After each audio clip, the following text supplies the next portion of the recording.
I'd be in trouble if you didn't save some money on the electricity bill. This is why my husband's brother's wife is so angry at me for standing in the kitchen at my husband's parents' house, even though I only graduated from high school. I've had people look down on my academic background a few times, but this is the first time it's been this bad. I've worked hard at my beloved job as a chef, and I never imagined that a family member would say something like this to me. Then you don't have to eat. For a moment, I thought I had heard my inner voice, but it turned out to be my mother who was sternly telling my teacher off. My name is Emma. I'm 28 years old. My family runs a diner in a downtown area. I really hated studying, so I didn't go to high school. Instead, I went to a culinary school and got my chef's license. My parents said I should at least graduate from high school, but I thought it would be a waste of time for me, and since I had an older brother who was incredibly talented, unlike me, I decided to leave the path to becoming an elite to him. With that, I decided to follow my own path.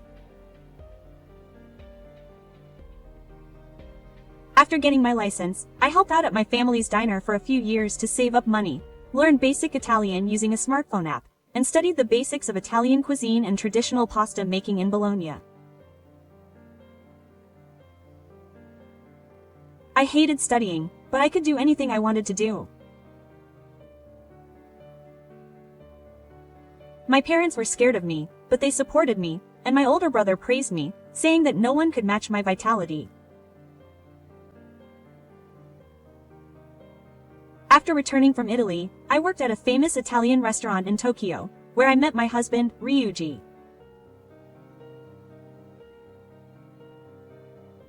He was a regular at the restaurant, but he really liked the food I made, and he liked me too, so he invited me to Red. I had never paid any attention to Italian men before, but I was happy because I had fallen in love with Ryuji at first sight.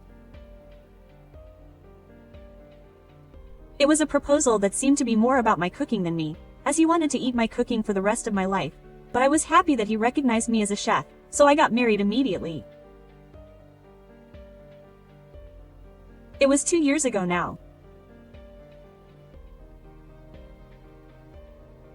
I was 26 and Ryuji was 28. My husband worked for a fairly well-known company, and with bonuses included, his annual income was about the same as mine.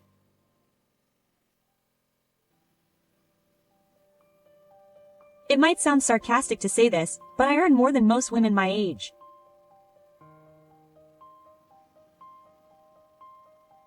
I had always wanted to have children, but for the time being, we were saving for the future and enjoying our newlywed life, eating delicious food together on our days off.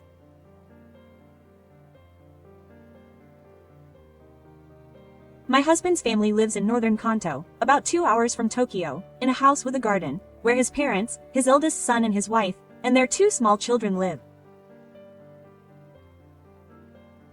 They come from a salaryman family, so when people learned of my background, they were very surprised. His mother is a cheerful and fun person. Emma, you can speak Italian. Come with me when you go on a trip to Italy. Hey, let's go on a trip to Italy to celebrate Dad's retirement. That's how she accepted me the first time I visited her during Oben. Wait a minute. I'd be in trouble if she took Emma with her. If my husband is going to say that, then you should. Come with me. If we're going to go, we might as well go with the whole family. His mother looked like she was having fun. However, it was the eldest son's wife, Maki, who threw cold water on this. I don't really like Italy, so I'll pass. Her remarks seemed to completely discredit me, who had trained in Italy and worked at an Italian restaurant. She said that she didn't like the shyness of Italian men. It's true that there may be some aspects of it, but she didn't want to be judged based on that alone. Isn't it better than being a shy pervert who doesn't sleep well? My husband isn't like that though. At the time, my father tried to cover it up by saying that even though he said he was retiring, it was still a few years away. My older sister is kind of mean. I feel like she hates me. She even went to her husband while lying on the futon to greet the guests who had been arranged for her at her parents' house. My older sister is from a famous girls' school and is the type of person who goes out with a girlfriend. She's the complete opposite of me. That's right. Women like that tend to fall for the passionate approaches of passionate Italian men. But casual types like me are surprisingly fine. I see. So she couldn't get enough of Italian men right now? Maybe she's just trying to find out. They suspect that I was flirting with Italian men while I was training in Italy. I was popular. But you know, I don't like men with strong features.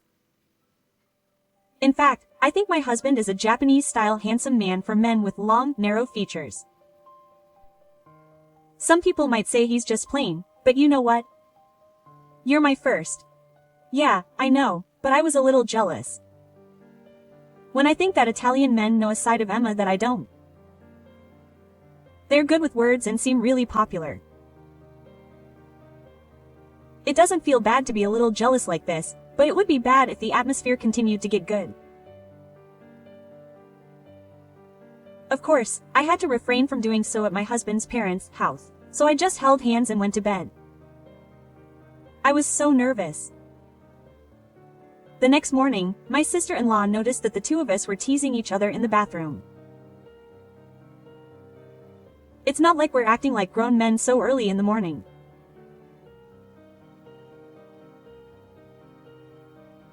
I thought there was nothing wrong with a couple getting along well, whether it was morning or night, and even though they were both well-aged, so I said it jokingly, but she said coldly, "I guess that's how it is when you go to Italy."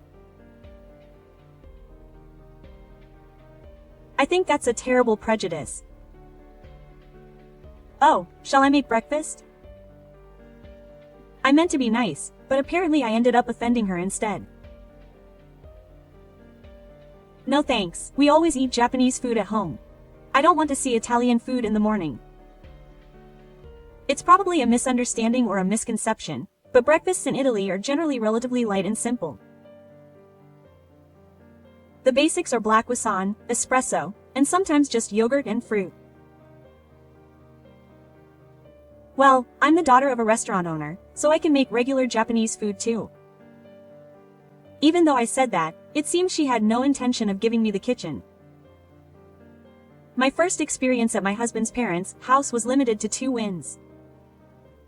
I got along well with my father-in-law and mother-in-law, but I couldn't get along with Yoshitane at all.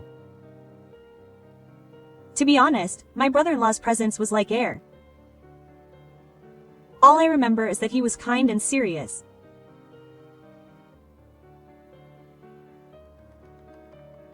Well, we don't see each other that often, and in fact, my father-in-law took his brother and children back to his hometown for the New Year holidays that year.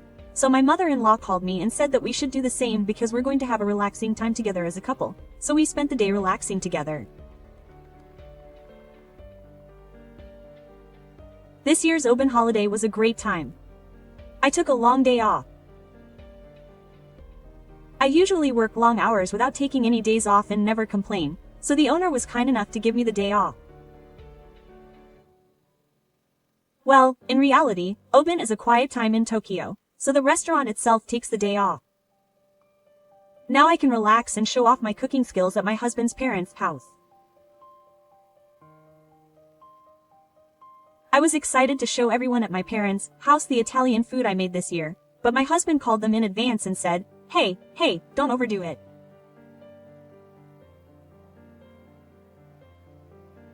He said, Uma is excitedly preparing Italian food, so can you please not prepare anything for tomorrow night? Okay, I'll prepare everything. If I tell them that, they'll be able to prepare themselves mentally. In particular, Yoshishi prepared olive oil, condiments, cheese, antiseptics, vegetables, meat, and wine that would go well with the food. If I had packed all of this into the cooler on the day of departure, I wouldn't have been able to tell if I was going fishing or not. My husband carried the cooler while laughing at me in this outfit. I love him like that. It was only a 2-hour train ride, but I bought a bento box at the station and had it for lunch.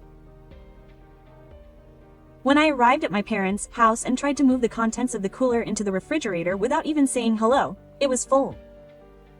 Oh no! I told them that Ima-san would prepare all the ingredients, so I didn't need to go shopping. My mother said this in a confused tone. This is definitely harassment. Well, whatever. It's only early afternoon, but I'll start preparing now. The menu is caprese, lasagna, cacciatore, and margarita. Gachira is a dish made by simmering rabbit or chicken with tomatoes and chili peppers. Many Japanese people have problems with rabbit meat, so I used chicken. Since there are children, I'll use less chili peppers. While this is simmering, I make the lasagna. The caprese and margarita are simple dishes, so they can be finished just before eating. Although it's an unfamiliar kitchen, she quickly learns the tricks and cooks skillfully. As expected, professionals really are different. Peeking in from behind, my mother gives me a quick tip, which lifts my spirits. Red wine is best served warm, but since it's hot this time of year, I chilled it a little in the refrigerator. I prepared fresh fruit juice for the children. Seeing the dishes lined up on the table, I'm satisfied. By the way, it looks delicious, but it's not from anyone other than my sister-in-law. It looks authentic. It smells really good. It looks really pretty too. It feels great to hear her compliments. I usually cook in the back kitchen at work, so I don't get to hear what customers say, which makes it even better. I wonder if there are really any customers who call in the chef. So far, I haven't been called in. However, my good mood was instantly dashed by my brother-in-law's words. The electricity bill is a bit high, so I'd be in trouble if you didn't save on it. How much do you think I save on cooking? It bothers me when people come over and do this to me every once in a while. This is why I'm a junior high school graduate. No, it has something to do with being a junior high school graduate. I've had people look down on me for my academic background before, but this is the first time it's this bad. I don't regret not going to high school or college, and I'm happy that I'm able to earn a living doing the job I love, following the path I chose. But I never dreamed that a family member would say something like this to me. If you have a problem with it, then don't eat it, I thought to myself. Then you don't have to eat it. I thought for a moment that my inner thoughts had leaked out, but it was my mother who had said that. Huh? Even Yoshishi seemed surprised by this. No, everyone in the room froze. If you're talking about saving money, you brought all these ingredients, seasonings, and wine. It's completely outrageous to think that a cooler is a big deal in this heat. No, but that was my own doing, and I ended up saying something that would insult my mother. But my mother's momentum wouldn't stop. Besides, what's the matter? Is that why you're talking to your wife who only graduated from junior high school? No matter how good a school she went to, I don't think she's a good person. No, it's a fact that I only graduated from junior high school, and I don't care. I was very happy that my mother was angry, but I'm saying something that would hurt Yoshishi again.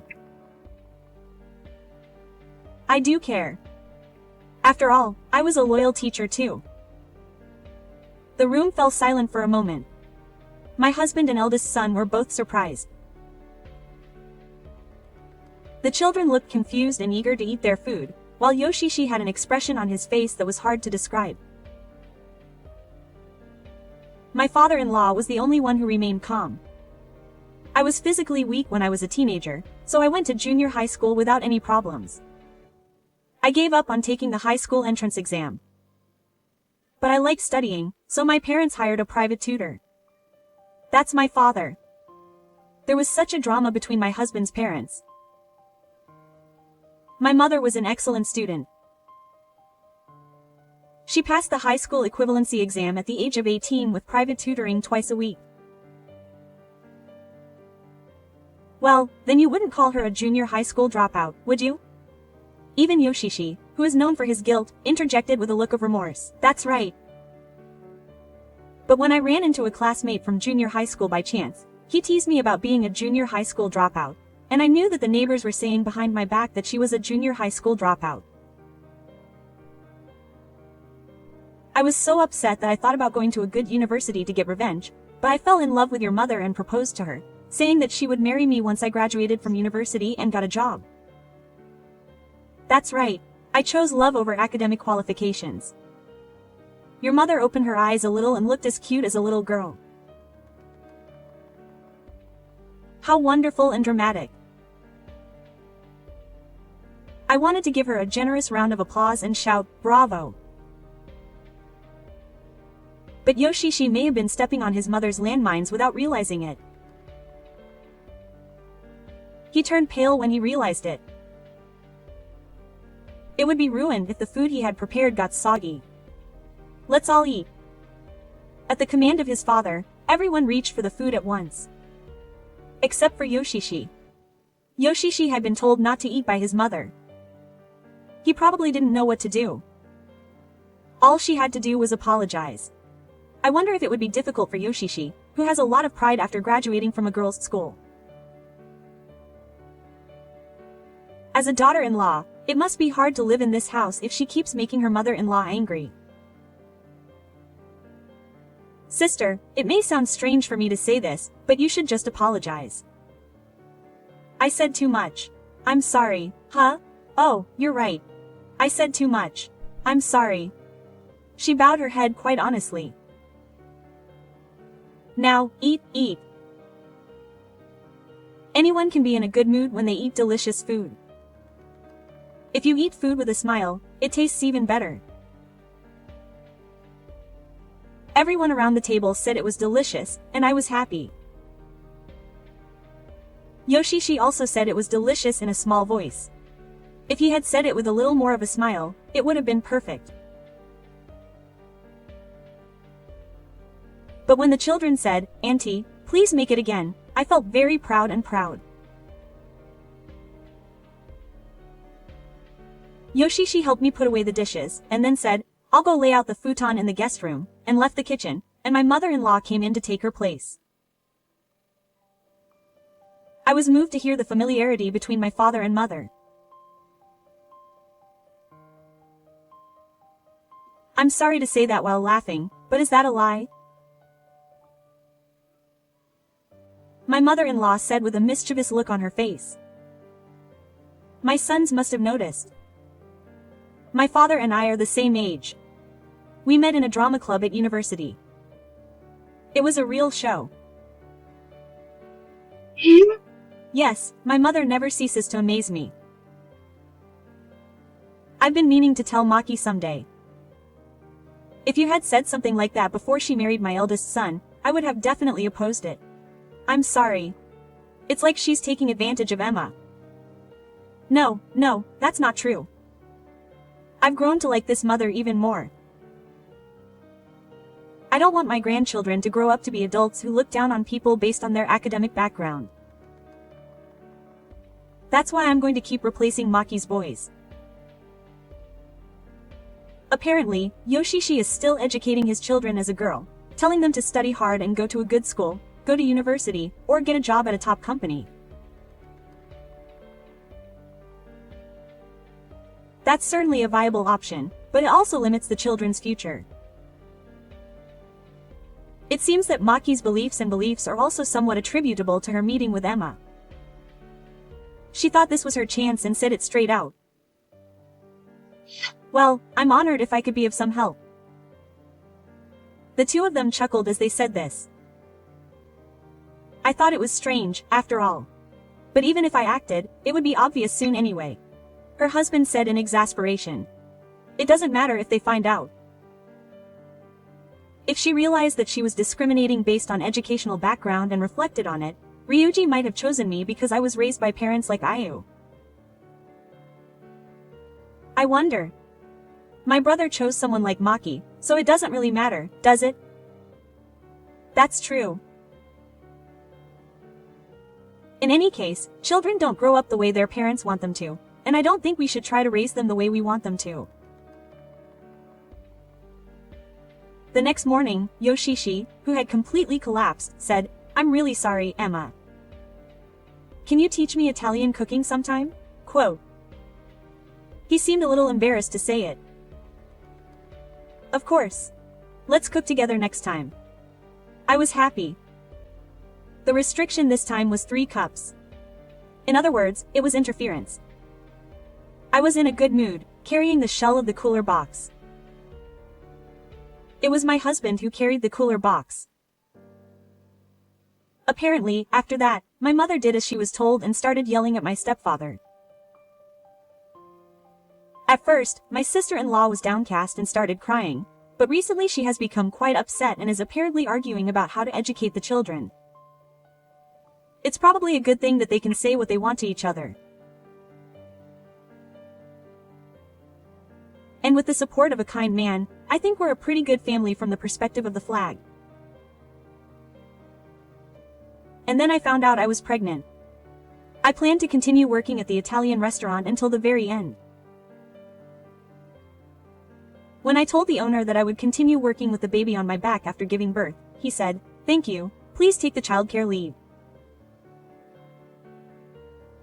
My husband said he would take the childcare leave too, so what a great time we live in. My parents at home are excitedly waiting for their first grandchild.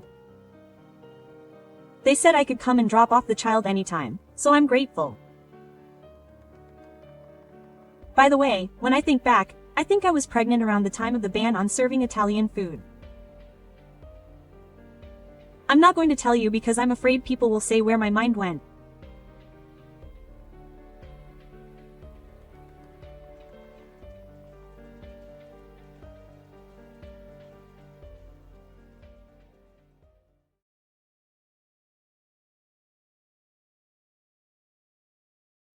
I am Ako, 32 years old, a very ordinary housewife.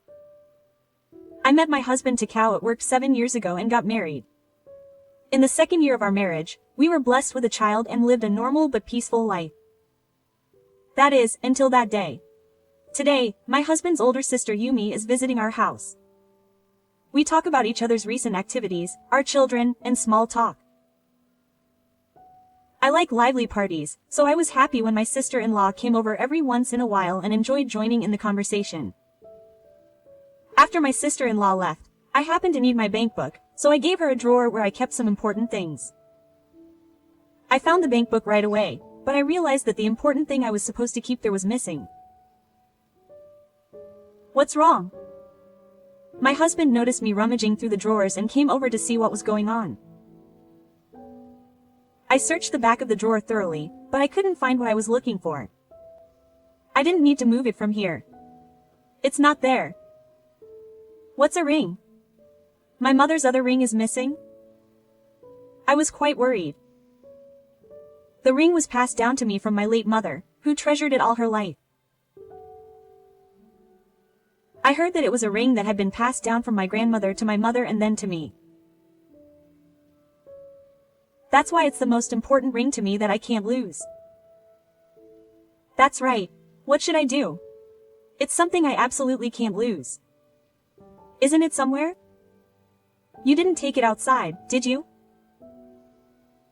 But I searched the whole house upside down. I searched everywhere I could think of, from behind the refrigerator to the trash can, under the carpet, and in the rice, but I still couldn't find it. Oh, I suddenly thought that maybe the house had been burglarized. I'm the only one who knows where the ring is. There were no signs of it being ransacked, so I thought it might be some kind of rebellion by Aki's pro. Since there was a possibility of a burglary, I should call the police. Hey, wait a minute, just... As I was about to call 100, my husband hurriedly interrupted. What's going on? You're exaggerating. Why would you call the police for something like this? It's not an exaggeration. My precious ring is gone. I didn't tell anyone else where it was. If it was Aki's, he would definitely have broken into something and left traces of his crime. Besides, we always lock the doors and windows. It's okay, that's true, but I always lock the windows and doors when I go out. That's what makes me feel uneasy. You don't have it, do you? Why would I have a ring? Well, you do. I was confused and even suspected my husband, but I quickly changed my mind. I'll look for it for a while, so you help me. Okay. And after a thorough search, the ring was never found in the house.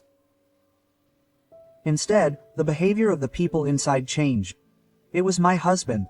He started going out drinking more often after work. What made me cringe was when a business card from a cabaret club lady fell out of my drunken husband's pocket. He just gathered up all the ladies' business cards and tried to play a game of concentration. How much drinking does this guy do? He got them back. And on his days off, he would go out to the pachinko parlor by himself and probably lose, so he would come home in a bad mood. Days like that became more and more frequent. I manage all the household finances, including my husband's salary, but he never asks for money even though he goes out and plays like this. I felt something was off, but maybe he has some secret savings and is using that. That's all I thought. What surprised me even more was my sister-in-law, Yumi. Up until now she had been driving an ordinary compact car, but suddenly she was driving a black luxury car. What's wrong with that car? Oh, you bought it? She laughed innocently, but her family is definitely not wealthy. Where on earth did she get all that money? I could tell she had been desperately saving it, but even so, while I was in despair over losing my ring, everyone around me was getting better. I couldn't help but wonder about that. Then one day, when my aunt came to visit, she brought up my sister-in-law. She said she heard that she and her husband haven't been getting along lately. What happened? Apparently, he suddenly bought an expensive car and they got into a fight about where the money came from. Now that I think about it, he bought a more expensive car the other day. My aunt said, "That's right," and sipped her tea. For some reason, my husband kept his head down and remained silent. What's wrong? Oh, I'm sorry, I was spacing out. So you found my mother's ring? Not yet. Where did it really go? Was it stolen after all? Something so important wouldn't just disappear that easily. That's right. I could only reply weakly, agreeing with my aunt. Even after that, I couldn't help but worry about the ring, and I didn't know what to do. Then one day, the phone rang at home. Hello? Oh, I'm sorry. It's Takahiro, my husband. It was from husband. I wonder what it's about. Hello? What's wrong? I have something to ask you. When I asked about the details of Yumi's case, it turned out that my sister-in-law might have borrowed money from somewhere. There's no way we could afford such an expensive car or a brand name. Yumi doesn't work, so even if she were still alive, there's no way we could do that. You didn't lend Yumi any money, did you? I didn't lend her any. I don't know about other people's financial situations, but from what I've heard, it seems a little strange. If he's doing that, even borrowing it from Saraki or somewhere, I thought we should stop him as soon as possible. I could understand my husband's feelings, so I racked my brains to think of some appropriate advice. That's right, why don't you ask the renewal office for help? If he won't talk, I think we should just gather evidence. I see. That's a good idea. I don't know how much it will cost, but I'll give it a try. After this exchange, we hung up the phone that day. At the time, I had no idea that this suggestion would later develop into something outrageous. A month later, Takahiro called again. Hello, oh, it's Takahiro. Thank you for the other day. No, is that okay? Yes, we used a detective from the renewal office to investigate his behavior, but we couldn't figure it out, and Takahiro seemed confused or perplexed, or something was wrong. I couldn't help but shake my head. According to the detective, he had been going in and out of Nanaya. Nanaya. I wondered why Nanaya, but I was speechless when Takahiro said the next thing. It seems he pawned a ring and used it to borrow money. I don't really know why a ring. Which Nanaya is that? Oh, it's the nationwide chain Nanaya. Thank you. As soon as I hung up the phone, I ran out of the house. I rode my bike as fast as I could and arrived at the Nanaya I had heard about on the phone, and immediately rushed into the store. Excuse me. Has anyone left a ring here recently? When I asked excitedly, he said, "Oh, a few months ago, a woman brought a ring. It was quite expensive." Quote. Do you still have it? Yes, we do. The player said that and brought out a ring from the back of the store. This is it. This is it. My mother's ring that I was looking for. Was this yours? Another woman brought it. Isn't her name Yumi? Yeah, I think that's what it was. I was convinced. There was no doubt about it. The ring had been stolen. And the thief was my sister-in-law Yumi. And there was an accomplice. Everything was connected. I wouldn't forgive them. With a rage that made my stomach churn, I quietly decided to fight back against the thieves. I casually talked to my sister-in-law who had come to visit me for the first time in a while. Oh, that's right. A few months ago, I lost one of my mother's rings. Oh, yeah, the ring. She lost the ring. Are you okay? My sister-in-law acted worried about me as if nothing had happened. Yes, I couldn't find it no matter how much I looked, so I wondered what had happened, and then I looked and found it. Huh? Where? 7, huh? When I answered with a serious face, my sister-in-law flinched and her shoulders shook, her expression turning scared. No, an acquaintance of mine looked into it for me. Regardless of why it happened on 7 nights, isn't this clearly theft? I'm thinking of filing a police report now. Hey, wait a minute. Isn't filing a report going too far? Maybe someone just happened to pick it up outside. I thought to myself, what a stupid thing to say, but I decided not to confront her yet and instead to slowly corner her. That's not right. There's no way my mother would take her ring outside, and I'm the only one who knows where the ring is stored. The culprit must be someone who frequents the house, or a professional thief. Well, now that you mention it, it's pretty much impossible to find it on your own in a short amount of time. There's definitely an accomplice in this. Probably a house arrest. My sister-in-law shook her shoulders slightly again. The culprit has been found, so all that's left is to wait and see what kind of face he'll make when he comes to apologize to me. So, for now, I'm thinking of putting the culprits in a cage. Well, if they're not careful, they'll probably get a few years in prison, but I don't care. Oh, I really can't forgive them. The ring, although it may sound like I'm bragging, is apparently quite valuable as it's been passed down from generation to generation. Anyone would send a ring that their family treasures to a box and play around with it. I'm determined to completely destroy them. My sister-in-law must have thought that I'd already found out, because her face turned pale and she fell silent. Here I decided to have a little fun. Well, I'm not a demon either. I might forgive her if she did it herself, but my sister-in-law suddenly looked up from where she had been looking down. Her reaction was amusingly predictable. I added insult to injury. If she tells me she did it all and brings me the ring, I'll forgive her. How long should I wait? A week, maybe. If nothing happens by then, I'll get the police and lawyers to take action. I hope the culprit is found soon. That's right. I gave her a twisted smile of fear. This wasn't over yet. I set my sights on my next target. A few days later, my husband came home looking tired.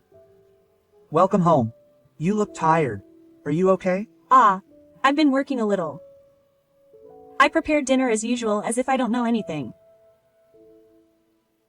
My husband takes a beer out of the fridge and prepares for a drink, but before that, I've decided to let him wear himself out. Oh, that's right. They found this front wheel. Huh? My husband turned his tired face towards me. And, you see, it was on the 7th night. It's strange. Why would it be on the 7th night? I don't remember taking it. I wonder what's going on. It's strange. My husband's voice suddenly trailed off. Well, he probably didn't expect me to find the ring, so I pressed him even further. It was him after all. There's no way an amateur like me could find the location of a ring that only I know about. I'll file a complaint right away. Complaint? That's going too far.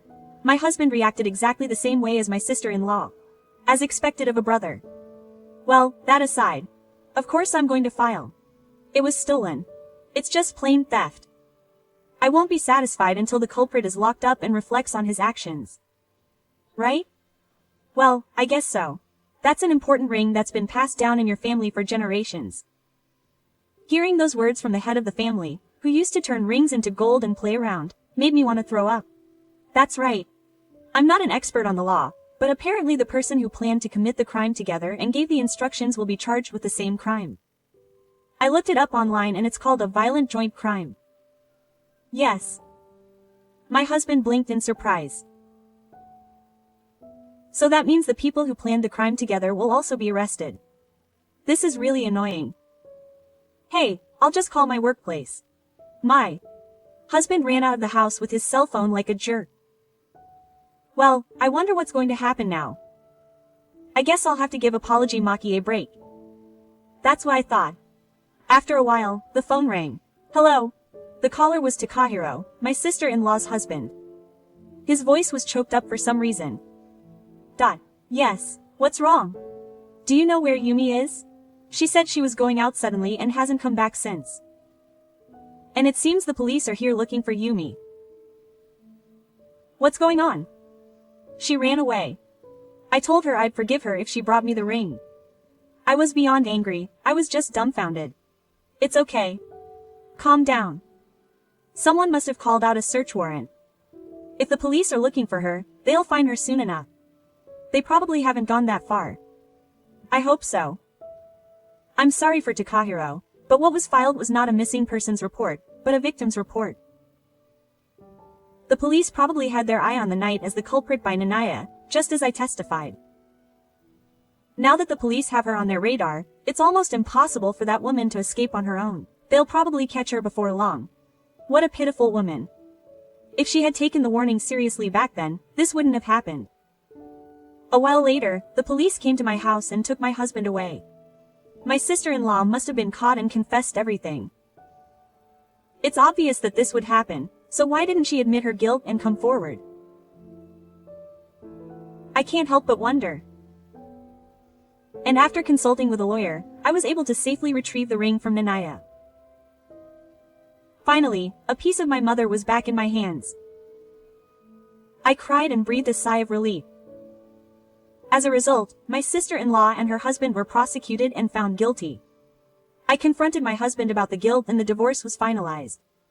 Of course, I am also demanding compensation. I will make him pay for his crime of betraying my wife while blinded by money. Apparently, Takahiro, my sister-in-law's husband, also decided to divorce me because he could not bear his wife who had become a criminal. Takahiro apologized desperately when he found out that my sister-in-law had stolen my ring and was keeping it. Takahiro is not at fault, and in fact, he is a hero who told me where the ring is. I was able to express my deepest gratitude to him. If I ever find myself in trouble in the future, I will do my best to help him. Apparently, neither my family nor my sister-in-law's family had much money to begin with, so she had entrusted it to him after seeing my mother's ring. My husband had also been complicit in my sister-in-law's rebellion because he wanted some pocket money. However, I absolutely cannot let it go.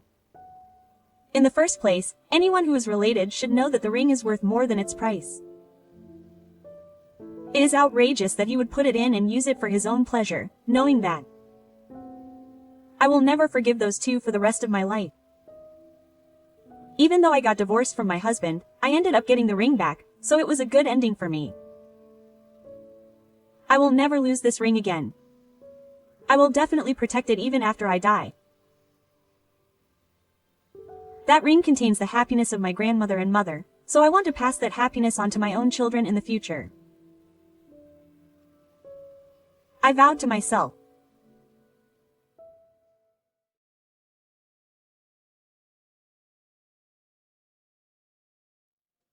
介護の話が始まるや否や、技師が開口一番。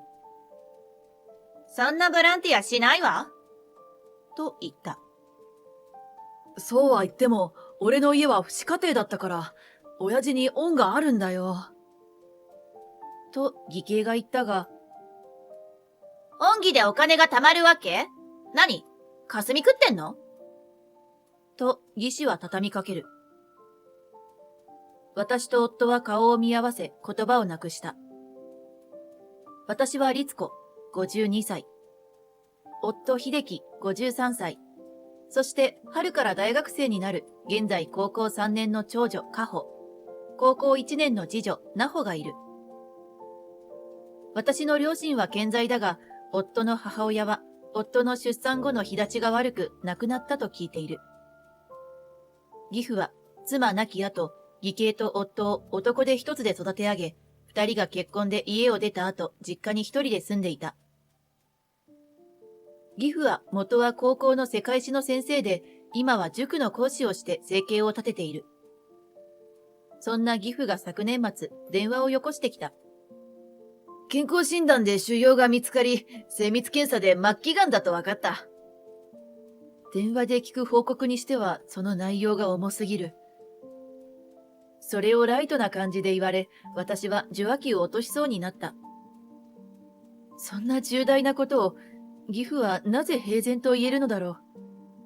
そんな疑問に対する答えのような言葉が続いた。もう、俺も78。孫も大きくなったし、人生でやるべきことは大方終わった。天に召されるのは、これはもう年の順だからね。人生には感謝しかないから、余命が3ヶ月でも、明日でも後悔はないよ。人生を懸命に生き抜いてきた人間にしか言えない達観なのだろう。いよいよとなれば、緩和ケアのお世話になろう。そのくらいの貯金はあるし、あんたたちには迷惑はかけないつもりだ。義父はそう言って電話を切った。仕事から帰ってきた夫に電話のことを話すと、そんなこと言ったって、通院とかもあるし、誰かの介護は必要だろ？弱れば多分立つこともできないだろうし。と言うのだ。まあ、それはそうだろう。義父の今後の介護について、義兄夫婦と話し合わねばならないのだが、私たち夫婦にとって気の重いことがあった。というのも、夫の兄の嫁、つまり義士がボランティアを大層毛嫌いする性格。報酬のない労働は、たとえ親族に関することであろうと、大きな損失とみなし、一切の協力を拒否するのだ。義士の子供は女の子が一人いて、うちの上の娘と同い年。家が近く、小学校も中学校も高校も同じだった。学校行事での義士の対応は、私から見ればそれは最悪だった。小学校の PTA は、選ばれたお母さんたちが学級委員を務めなければいけない。もちろん、それはボランティア。どうして無報酬でそんな仕事をやらなければいけないの？そう主張して、役員を6年間一度も引き受けなかった猛者なのだ。共働きとか、親の介護とか、まあみんな役員になりたくなくて様々な理由をつけて逃げまくるのが常。私はそういう揉め事が嫌だったので仕方なく引き受けた口だが、逃げた他のお母さん方もお礼の気持ちを伝えてくれて、それなりに充実した活動ができたと思っている。ところがこの義士、役員を引き受けた私に、物好きよね。ボランティアで仕事なんて。暇な人はいいよね。とか、嫌味たらたらに言ってきたのである。ボランティアという言葉をとても嫌がる義士。それは彼女の娘が成長するにつれてさらに激しくなった。ある日、高校から帰ってきた私の長女が、今日おばさんが学校に来たよと話し始めた。うちの娘が志望大学の指定校推薦に入れないってどういうことですか？彼女はそんなことを叫びながら教室に怒鳴り込んできた。私がこの高校の PTA の役員をやったのも、娘に東京オリンピックのボランティアをやらせたのも、すべて娘が指定校推薦に入れるための作戦なのに、どうしてダメなの？と怒り心頭だったという。彼女の突然の乱入に慌てた学級担任が、指定校推薦はあくまで内申点を細かく分析した成績順であることを説明しても、私と娘のボランティアの評価は見返りがないってどういうこと？とか机をバンバン叩いて怒鳴り散らしたと言うからすごい。そして、娘のボランティアと私の役員の報酬を時給換算して弁償してよとまで言い放ったらしいのだ。さて、話を戻すが、冒頭のように義父の介護のこととなれば当然、義兄か夫か、どっちがやるかという話になる。その話し合いは私たちの家で行われた。想像できていたことだが、義士は開口一番。そんなボランティアはやらないわと口火を切った。口角泡を飛ばすとはこのことで、飛沫になった唾が机の上にピンピン飛ぶのが見える。だって今時、介護の仕事は時給1300円でしょ？それをタダでやれと？無理。義士は激しく抗議した。義兄はそんな彼女をなだめるように、うちで面倒を見るとなれば、介護は俺がやれるだけやろうと思う。介護は嫁がやるべきとの考え方は時代遅れ。だから俺が、とやんわり言ったのだが、は？そんな暇があったら家族サービスしてよね。あなたの時間は私の時間。あなたのボランティアも私は許さないから。と義士は一切を拒否するのだ。そうは言っても、父子家庭で育ててもらった恩があるから。義父を引き取る意向の義兄がなおも食い下がるが、恩義でお金が貯まるわけ？何？霞食ってんの？とか義士は取り付く島もない。そのやりとりを聞いて、私と夫は顔を見合わせ言葉をなくした。そんな義兄夫婦を見かねた私は意を決して口を開いた。それならうちで面倒を見ましょう。ご兄弟を男で一つで育てるのは大変でしたでしょうし、その恩義に報いたいと思います。何より、お父さんがいなかったら、このご兄弟は生まれていなかったし、こんないい人たちに育たなかったと思います。へえ、あなた、うなぎの匂いでご飯が食べられるタイプなのね。義士に蔑みの目を向けられた。上等だ。うなぎの匂いどころか何もなくったって食ってやる。恩義は噛めば噛むほど味が出て、千年万年と続くのだ。お金より恩返しだと私は思います。私は完全に喧嘩を売ってしまった。そんなこんなで義父が我が家にやってきた。末期がんを抱えながら、現在受け持つ塾生の受験を見届けてきたのはすごい。人生の最後を自宅で過ごさせたい気持ちはあるが、娘二人の通学が不便になることもあり、理解してもらうしかなかった。義父は同居は無用と言いたかったようだが、時間が進むにつれて病院に連れて行く回数はどんどん増え、一緒にいてあげて本当に良かったと心から思った。手術や通院が増え、目に見えて痩せてきたものの、義父は相変わらず元気だった。そんな中、義父が私と夫を呼んだ。ちょっと話したいことがある。子供たちが勉強部屋に上がったのを見計らってリビングに集まった。死ぬ前によく聞いてほしい。実は、油田をもらった。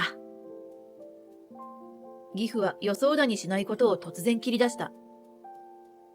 私たちは何を言っているのか全くわからず、思わず、と聞き返した。だから、油田を譲ってもらったんだ。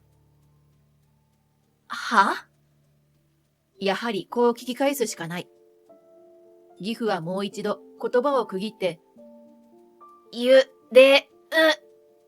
と言う。油田ですって？三文字の音の響きはよーくわかったが、とっさのことで声が出ない。油田って、石油が出てくるあれのこと？そう、石油が噴き出すあれだ。てか、なんで油田？おでんの大根やはんぺんの話ではない。そんなお裾分けみたいにあっさり扱えるものでもない。驚きまくる私たちに義父は過去の経緯を話し始めた。義父は子供2人を男手一つで育てている中、お隣さんでもある地域の民生委員さんの力を随分借りたそうだ。男手で他の子と遊ばせる術がないと頼めば、小さな子供が集うグループを紹介してくれたり、母子教室なのに仲介して連れて行ってくれた。通学も低学年のうちは掃除するついでに登校を見守ってくれたらしい。一人で育てるのは本当に大変で、いろんな人の助けを借りてやってくることができた。と義父は言う。そして、人は結局互助精神で生きていくものだ、と考えたらしい。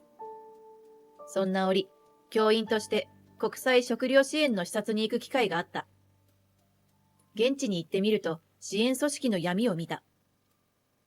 その支援組織は、特定の子供に金銭支援をする見返りに、その子供と交流できるシステムで、発展途上国の経済支援としては主流の制度。確かにその子に支援すれば人生を救うことができる。その子から感謝の手紙が届けば、支援した者には達成感が得られるというものだ。しかし、実際に発展途上国に行ってみると、制度の対象となった子は満腹になるまで学校給食の恩恵に預かり、他の子はお腹を空かせたまま自宅に戻るしかないという現状を目の当たりにした。こんな理不尽は許せない。広く平等に食料を与え、勉強を教えていかねばならない。義憤に駆られた義父は、そんな子供たちを救う学校を一つでも多く建てたいと、研修先や知り合いに協力を募った。すると、海外赴任時の学校の理事長が、義父が提唱する平等な教育と食育を世界へという考えに痛く賛同し、活動に役立ててほしいと油田の権利を譲ってくれたのだそうだ。油田は小規模だが、それでも月200万円ほどの収入がある。義父は満を持して自らの思いを口にした。俺が天国に行ったら、お前たちにその油田を譲りたい。当然、そのお金で学校を運営し、続く限り校舎を増やしてほしいということだった。わかったよ、父さん。民生委員さんは俺も世話になったからよく覚えている。そうだよね。人は助け合って生きていくんだ。夫の瞳から熱いものが溢れた。油田のことは明日にでも長男に話しておくよ。と義父は言った。義兄の性格からして、この話は飲んでくれるはずと思ったのだが、その日の晩、義士から電話が入り、どういうことなの？鼓膜が震えそうな声で怒鳴り散らした。私たちには油のおこぼれ一つないってどういうこと？ものすごい義士の剣幕に、そんなことになることは予想していた。物の道理を教えてあげるから私の元に来ればいい。と義父が言い、私はそのまま電話越しに義士に伝えた。さてその週末、義兄夫婦がやってきた。あれ、あんちゃんも一緒？私は久しぶりに義兄の娘を見て驚いた。こんにちは。父に娘も呼べと言われたので。と義兄が言う。孫にも遺産相続の権利があるとか、そういう話かしらね。義士がふんぞり返った。じゃあ全員揃ったところで、うちの話を聞いてもらおうかの。その義父の声にリビングにいた全員が静まり返った。わしの最後の授業、思いやりとボランティアの使命について話そうと思う。ボランティアの言葉が入った義父の最後の演題に、義士が驚きと戸惑いの声を上げた。反応があったのは君だけだな。色をなくした義士に義父は諭すように話しかけた。この最後の授業は君こそ聞いてほしいと思っている。義父は静かに講義を始めた。まずは自分の孫である義兄の娘に尋ねる。アン、パラリンピックのボランティアをしたそうだね。やってよかったと思うかい？内気なアンはうつむいた。こんな人前でいきなり指名され、話ができる子ではない。義父はせかすことなく、笑顔でしばしアンを見つめた。すると小さな震える声で彼女が答えた。勉強になりました。想定外の言葉に義士が体を固くしている。いい気づきだね。私は君がどんな風に勉強になったのか、それを深く聞きたいと思う。まず何のボランティアだったの？東京パラリンピックです。何を勉強したのかな？やりとりが続いたのはここまで。二人の会話に切り立った義士が遮ったのだ。ボランティアなんて損でしかないことを勉強したんでしょ？誘導尋問はやめてもらえません？損だと？義父が聞かれたことを質問で返した。それが余計に義士の勘に触ったらしく、内心のスコア稼ぎでパラリンピックのボランティアをさせたのに、結局指定校推薦がもらえなくて、ボランティアをやって丸損したって人生勉強よ。そして、結局指定校推薦はここの娘が取ったんだから、うちの子は今年浪人よ。と私の長女を指さし、肉々しげに叫んだ。アンと私の長女が希望した指定校推薦が被り、選ばれたのは私の娘だった。私は知っていた。推薦が決まった日、姪のアンが泣いたことを。そして次の日、義士が学校に怒鳴り込んできたことを。私の娘から聞いていたことだ。その時、義士の言葉を遮るように叫び声が上がった。やめて！今日は、私がお願いしたの。おじいちゃんに。授業をしてくれって、私が頼んだの。姪のアンだった。え？義士の体が固まった。義父が咳払いをして、そして告げた。そういうことだ。わしの最後の講義は、孫のアンをあんたの思い込みから助け出すためだ。義父は怯えるアンに、大丈夫だよ、という慈愛に満ちた目を向けた。話を戻そう。パラリンピックでアンは何を学んだ？その包むような義父の言葉に、アンは懸命に思いを伝えようとする。頑張れ、アン。私も心の中で応援した。私は、選手の誘導を担当しました。全盲の選手がいて、上手に歩けるか心配でしたが、思ったより手助けがいらない印象でした。白い杖が汚れていたので拭ってあげたら、その気配がわかるらしく、ありがとうと言ってくれました。聴覚や空気を読む力がすごく、私たちが彼らに不自由という言葉を使うのは良くないと思いました。一方で、その選手は、競技で使う自転車は自分の国が用意しなければならない。その国の最先端の技術が注ぎ込まれるけど、それぞれ技術力が違うので、自転車の性能の差が結果に反映される。絶対的な平等はないという勉強になりました。いい勉強になったね。はい。ボランティアに参加したことで、私はたくさん勉強することができました。視野を広げられたと思いました。若い時のボランティアは、本当に脳のインプット、アウトプットが盛んな時で、脳も大きく成長する時期だからどんどんやってほしい。そんな会話を不快極まりないと感じた技師が割り込んだ。いい加減にしてちょうだい。だいたいそのボランティアって、あなたに何を残したの？猛暑の中出かけて、結局指定校推薦も取れなかったじゃない。心がどうだって言ってるけど、実際見返りがなきゃ意味がないでしょうが。技師のあまりにも配慮のない発言に、アンが完全と立ち上がった。そんな言い方やめてって言ってるの。これまで何の抵抗も見せたことのない娘の突然の叫びに、技師の声がひっくり返った。しかし技師は、だって、あなたはトンビに油揚げをかっさらわれて、結局浪人でしょ？となおも続けた。その時、黙りなさい。あんたはそれでも母親か。義父が一喝した。娘の言うことを聞いてやらんか。あんたは母親だろうが。末期がんが進行し、随分細くなった枯れ木のような義父がこんな大声が出せるなんて、私は驚いた。その声量にみんなが静まり返る。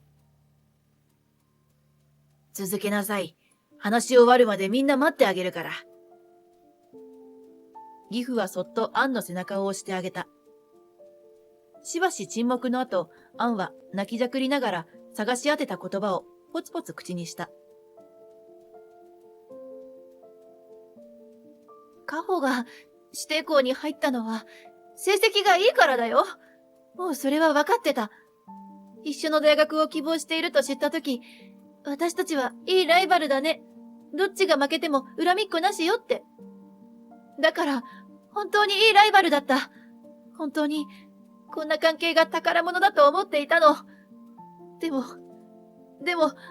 お母さんが学校に乗り込んできて、それから、カホが私にごめんって、謝ってほしくなんてなかったのに、カホにおめでとうって、私は思ってたのに。なんてこと。アンの最後の言葉は叫び声になっていた。私は絶句した。自分の娘と私の娘の友情をこの義士は。私はボランティアでいろいろ勉強になったよ。人助けは大切なことなんだ。100人が100人満足なことはないけれど、一人でもたくさんの人を救うことは大切なことだよ。私は社会福祉に進むんだ。そんなアンの告白に私の長女が彼女の肩を抱きしめた。ごめん。私こそこんなに傷つけていたなんて。私もお父さんの小さい時の話を聞いて福祉に進もうと思ってたんだ。父子家庭にはまだまだ手厚いフォローが必要だし、同じことを考えていたんだもんね。これからもずっと友達でいてね。長女とアンは抱き合って泣いた。もらい泣きした私の次女は、二人とも頑張れと、その上からかぶさるように抱きしめた。そんな様子を見て、義父はほっとため息をついた。この弱った体には大変な講義だったけど、浪人が決まった時、アンから電話をもらったのがきっかけだった。アンが本当の気持ちを打ち明けてくれた時、なんとかせねばと思ったんだ。それが人生最後の仕事だと。今日のことを忘れず、互いを認め合い、磨き合ってこの友情をいつまでも持っていてほしい。ご清聴ありがとう。みんなから感動の拍手が湧き上がり、おえつが漏れた。そんな娘たちと義父の尊い絆を、義士は淡々とした表情で見つめていた。義兄は何の気持ちも見せようとしない義士に、お前の価値観は、娘の成長に害がある。成長を阻害する、そんな要因は、父親として断固排除する。と告げた。結局、義兄夫婦は離婚した。もともと PTA を拒絶し、学校に怒鳴り込んで悪びれもしなかった義士。よりどころだった夫につまみ出されると、もう寄るべがない。知らぬ間にこの町から立ち去っていた。当然だが、義兄が娘を引き取った。父の姿を思えば男一人で育てられるものだと確信している。と言っているし、私も協力を誓った。義父がお世話になった民生委員さんほどではないにしろ、できる限りのことはしようと思った。そして1年後、浪人したアンは3年生の時の指定校推薦より一層レベルの高い大学に進学することができた。その合格を報告するため、義父の眠る霊園を家族で訪れた。最後の授業は決して忘れません。全員でそう誓った。家に戻り、義父の仏壇に手紙を置いた。義父が亡くなってからも、昔の教え子や塾生たちの手紙やエアメールが次々に届くのだ。義父の遺言である恵まれない国の学校設立の事業は主に私の仕事になった。油田収入はすべてその事業に回し、我が家は相変わらずの貧乏暮らしだが、視野は比べ物にならないほど広がったし、心がはるかに豊かになった。それを尊いと思う。そのうち青年海外協力隊に参加しようってあんた話したよ。長女が大学の帰りにあんとご飯を食べてきたことを話す。その笑顔を見ながら私は無償の愛を心に刻んだ。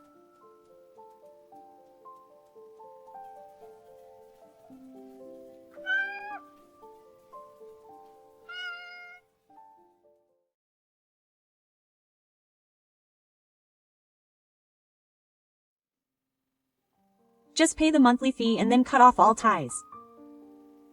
That's what she said. I received this message from my son's wife's mother shortly after my son got married. What on earth had bothered me? Why was I suddenly cut off from her?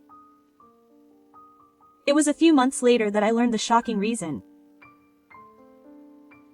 My name is Akiko. I will be 60 this year. I met my wife, Aoi, when my eldest son brought her home as his fiancé. We have 3 sons, but all but the eldest got married and left home early. My husband and I were worried about our eldest son getting married, as he was a bit shy and reserved. When we heard the news of our eldest son's marriage, my husband and I held hands and rejoiced. Aoi was as cute as a doll, but she also had a humble and enthusiastic air about her.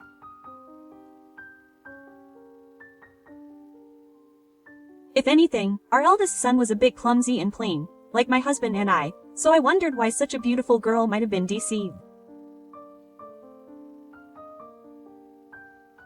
I look forward to working with you, Mom and Dad. We exchanged greetings with her as she bowed politely to us.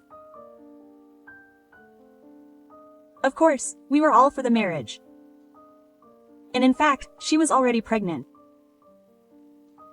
Our eldest son reported this to us shyly. Oh, that's great news. My husband and I couldn't help but feel proud. He's such a son, but please take care of him. Hey, Mom, that's a terrible way to put it. Aoi-san was also adorable as she giggled at her son's retort. I never thought that a child's marriage would be such a happy thing. I remember talking about this with my husband that night, shedding tears. The first strange feeling was when we first met her mother and brother. Apparently, they were divorced and the father was gone, so the Aoi family had always lived as a family of 3. Frankly, they were strange people. That's what I thought. Even though we were meeting at a slightly nicer ryote, Aoi-san's mother was dressed casually, as if she were going to the supermarket, and her brother was even wearing a tracksuit. Now that I think about it, my son had told me that the Aoi family was a little strange. But this isn't just a little strange. The word unreasonable just keeps coming to mind. Aoi-san also looked uncomfortable, but her son covered for her, and somehow the dinner party started. There was another strange thing I noticed there. The distance between her brother and her mother was unusually close. Yes, Mark. I'll remove the bone for you. Thank you, Mom. Look, there's a grain of rice stuck in his mouth. It's true. How embarrassing. I heard that Aoi-san's brother is 32 years old. As someone with a son who's over 30, it seemed a little strange. But maybe it's true, and it's nothing to be picky about. That's what I was thinking, but the next mother's words confirmed that this person was strange. My daughter has always had a bad temper and bad attitude, and she doesn't have a single good quality about her. Instead of getting her parents to give her a thumbs up, she just keeps putting black marks on her. She was a really troublesome child. I can't believe there are parents who would say such things at their daughter's wedding reception. My husband and I looked at each other in surprise. Aoi-san just looked down apologetically. Maybe she was quite a troublemaker when she was a student, in which case I could understand, but I hope she doesn't cause trouble for the otakus. I'm really sorry that my daughter is like this. No. That was all I could do to respond that I had wasted my money. Then my mother started bragging about her son. In comparison, my son is smart, kind, and caring towards his parents. Look, he gave me something nice like this the other day too. She said this and showed me a cheap accessory that was clearly an imitation. How caring of her parents to give such a nice gift. Aoi-san's brother was standing next to me with a proud look on his face, and I couldn't help but be impressed. What I learned from that dinner party was that Aoi-san and her mother weren't getting along very well. It seemed that the mother was more concerned about her son than her daughter. Aoi-san was silent and rarely smiled, and her son only looked at her worriedly. After all that, the meeting ended safely, and as we were about to say goodbye after saying goodbye, she said, "Mom, if you don't mind, could you give my mother your contact information?" Huh? Sure, that's fine, quote. After returning Aoi-san, my mother and I exchanged contact information. No matter what, I guess she's still worried about Togo. That's what I thought. However, the message I received from Aoi-san's mother was unbelievable. If you can be true to your principles of marriage, could you please cut off all ties with my daughter and her husband immediately? I can't let her have to deal with the marriage stopping issue. When I received that email, I remember feeling more surprised than angry or sad. I wondered why she would say such a thing when we were still in a relationship where we had barely even gotten married. What did she mean? That's what she said. She said, "I don't want to get involved with such a troublesome person, but it's hard to say. That's why I, her mother, am telling her on her behalf." Was there some misunderstanding? I never thought I would marry such a young lady. According to her mother, she had always had a gloomy expression on her face since the marriage was decided. When I asked her why, she said she was troubled by her relationship with her in-laws. She wanted to marry him, but she didn't want to associate with his parents. That's what she said. So, is it Aoi's decision to cut off all ties? Of course. I had a hard time dealing with my mother-in-law too. They were the cause of our divorce. That's why I don't want my daughter to go through the same thing. I couldn't say anything. Then her mother continued, pressing on, saying, "You wouldn't want your son to get divorced because of you, would you?" I'm sure it's a happy thing for your son to get married, but I never imagined that we would be the obstacles between us. In any case, please don't get involved with my daughter from now on. Oh, I'll let you know about the course later, so please transfer the money there. So that day, I talked to my husband about it. My husband had a difficult expression on his face, but he seemed to understand Aoi's feelings. But don't you think it's too much of a surprise? How about we tell him how we feel through our son? But my husband shook his head at my words. He's married now. He'll probably side with his wife. Maybe we shouldn't get involved anymore. I didn't want to take it personally, but I thought my husband was right. That's because I had a hard time with the daughter-in-law and work issue. My difficult personality and poor upbringing clashed, and we were on the verge of breaking off all ties. Every time that happened, my husband desperately stood as a shield and protected me, and that's why I'm where I am today. In the end, we decided to distance ourselves from Aoi-san from that day on. When I called my son to ask him if he was getting along well with Aoi-san, he said, "Huh? We get along just fine, so why are you asking me that? Should I ask Aoi-san instead?" Quote, "Oh, it's okay. I was just curious." My eldest son didn't seem to know anything about the breakup. In that case, it wouldn't be good for us to say anything that would put a damper on things. So naturally, we started to avoid Aoi-san too. Then one day, as Aoi-san's due date approached, a call came in from an unknown number. "Yes. Hello. Mom, it's been a while." That was a familiar voice.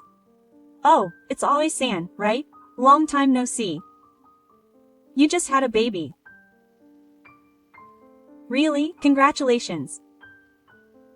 I was just going to send my congratulations, even if it was just for show, but I felt a little cold towards her. Then Aoi-san said something unexpected. Would you like to come and see the baby?" What on earth could have happened? She hadn't contacted me once before and now she's asking me to come and see the baby. Now that I think about it, I remember that she hadn't even thanked me for the wedding proposal. I felt a little irritated, so I said this in a stronger tone. "You were the one who asked to cut off all ties with me, weren't you? What's the point of saying anything now?" Aoi-san seemed taken aback by my words. "What do you mean, cut off ties? What do you mean? You said you didn't want anything to do with us, right?" "Who said that? Something doesn't seem to make sense." "Mom, did my mother do something to you?" "Something's wrong." I told her everything that had happened. To cut to the chase, Aoi-san didn't know anything. Was that really the case? That's when I realized that everything was because of her mother. I had actually always thought something was wrong. I felt like her mother had been avoiding me since we got married. It was true that she had been avoiding me because I had refrained from contacting her before she had declared that we were estranged. But if it wasn't her intention, I felt like I had done something really bad. "Hey, Aoi-san, what kind of person is your mother?" I thought about this at the dinner party too, but are things not going well for you? When I asked her this, Aoi-san told me through tears. She said that her mother had always been harsh to her. She said that she was a useless child, worthless. She grew up being told these things, and gradually came to believe that she was a hopeless child who couldn't do anything, and as a result, she was brainwashed into believing that her mother's words were absolute. However, Aoi-san had an eye-opening experience when she gave birth to a child. She realized that from now on, she had to be strong and protect this child. My mother had told me not to contact her parents unnecessarily, but I thought that was strange. I see. So giving birth had changed her. The child I had was my own, and to my mother, she was my grandchild. She felt it was only natural to tell her, so she mustered up the courage to contact me. "Thank you for contacting me, Aoi. If you hadn't contacted me, my husband and I would have continued to misunderstand you. I'm really sorry. No, it was my mother who caused trouble, and I told my eldest son everything. So that's what happened. I had the feeling that my mother was avoiding Aoi, but I also thought that maybe this is how it is for a daughter-in-law. I can't believe that mother would do something like that. It seems that the eldest son has also noticed how strange Aoi's mother is. I should probably get away from her, Aoi muttered. That's true. If I stay around that devilish mother, I'm sure all sorts of misfortune will befall me. My husband and I suggested that she stay with us for a while, and our eldest son and his wife decided to live with us for a limited time.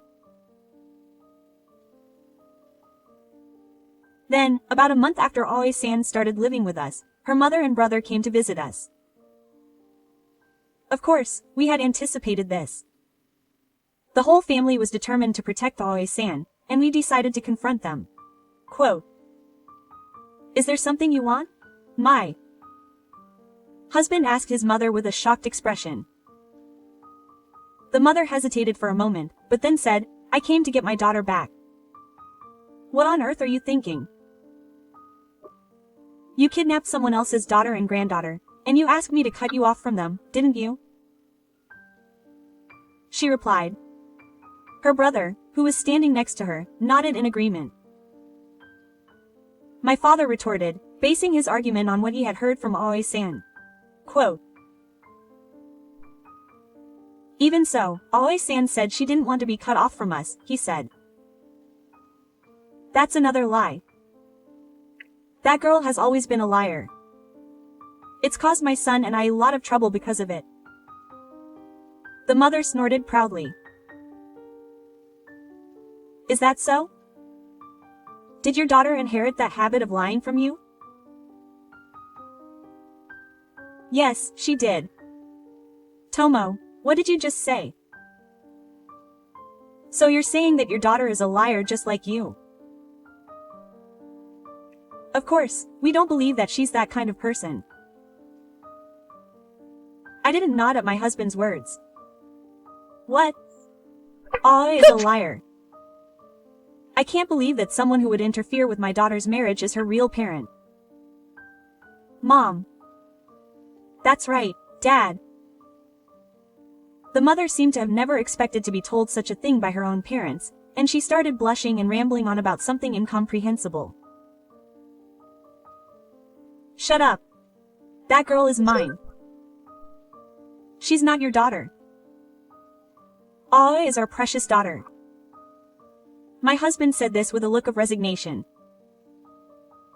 Then, Aoi, who had heard the commotion from the second floor, came down. Aoi, I'm going home. And hurry up and cut ties with these rude people. You still have things to do at home. Shut up. What, did you say something? There was never a single good thing about being your daughter. You always made me feel like a failure and had fun.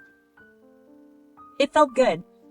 And now you're trying to destroy the happiness I'd finally found. People like you. You're a piece of trash. Aoi could see burning anger in her eyes. And to top it off, she didn't want to call her mother Mom. Got it! She shouted at her daughter to go home, trying to warn her. Her daughter's counterattack must have been the most unexpected thing. Her mother's voice changed to a sweet, gentle tone, as if she were licking a wild animal. Quote, Aoi Kai, that's not right. I did this for your own good. If you think so, then all the more reason to go home. This is not the place for you. Aoi-san didn't even call her mother Mom anymore. Aoi-san's older brother, who had been watching this exchange from the side, spoke up in a panic. Aoi, what's wrong with you? What did you do to Mom? The older brother seemed surprised to see his little sister, who had been so big until now, acting like a completely different person. Aoi-san said this to her brother. Brother, you should become independent already. Are you paying attention to your surroundings? I don't think there are many people your age who still have their mother pick the fish bones from their rice. At this, her brother looked shocked for a moment, but he quickly retorted, "It's your parents' fault for relying on your mother. Mom wants that too. You're being too lenient. I'm giving you some advice for your own good, but if you don't get away from your mother, you won't have a good life in the future. After all, your mother will go to the next world before you do." Aoi-san's perfectly reasonable argument left her brother speechless, mouth agape. It's unclear to what extent her brother can understand his sister's kindness, but he at least seems to understand what she means. For the time being, I'm going to cut off all ties with my mother and brother. I'm already married into this family, and I'm part of this family. With these words, Aoi-san completely kicked out her biological mother and brother. He had a refreshing smile that made him look like a cleaning bureaucrat. After that, Aoi's mother stopped contacting her. It seems that since her older brother left their mother, he was no longer interested in his daughter. It seems that when I told him to look around, he realized how strange his mother was. After that, it seems that her older brother consulted his few friends and relatives about what his younger sister had said. Apparently, everyone said that his younger sister's way of thinking was correct. I think that seeing his previously obedient younger sister change and cut ties with their mother made his older brother think about things in his own way. In the end, his older brother also made up his mind to leave their mother. Oh, even though he looks like a kind older brother, he used to be a kind older brother. There was a time when he took care of me when my mother was angry with me. So that means that his older brother was also a victim of those selfish parents. It seems that he is now looking for work and living on his own. Of course, he doesn't seem to have told his mother where he is. That's right. But why did your mother make up the story that you wanted to cut off all ties? It's probably this. Saying this, Aoi made a circle with her thumb and index finger. Huh, money? It turned out later that her mother, Kanta, had planned to get Aoi to have a child, then get them to divorce, and then have them put automatic allowances, child support into the household budget, using the money for her own living expenses. That's because both her mother and older brother had been unemployed for a long time, so Aoi was the only one earning money. Up until now, she had somehow managed to get by on the inheritance from her mother's father or grandfather. But it seems that even that inheritance took advantage of that, and that's when she came up with the plan I explained earlier. She probably thought that if she cut off all ties for the time being, she could get a divorce without any problems. What did you think? What an outrageous parent. I can't believe it. It's not like a normal parent would use their daughter's water as a target for their child's birth. After that, her mother was left all alone at home, waiting for her children to return. But of course, no one was planning to come back. It is her fate to live a lonely life with the little inheritance she has left. Brainwashing is scary. At that time, I was convinced that what my mother said was absolute. I am so glad that I mustered up the courage to contact my mother at that time. I am such a daughter, but I hope you will continue to support me. What kind of cheesy things are you saying? There is no need for such embarrassing things when we are parents. Aoi-san and my eldest son, along with their newborn child, are still living happily together. When we first met, she seemed a little timid after throwing herself into the grave, but now she is a confident and proud mother. I hope that she will be happier many times over, if not more than 10 times over, for all the hardships she has endured.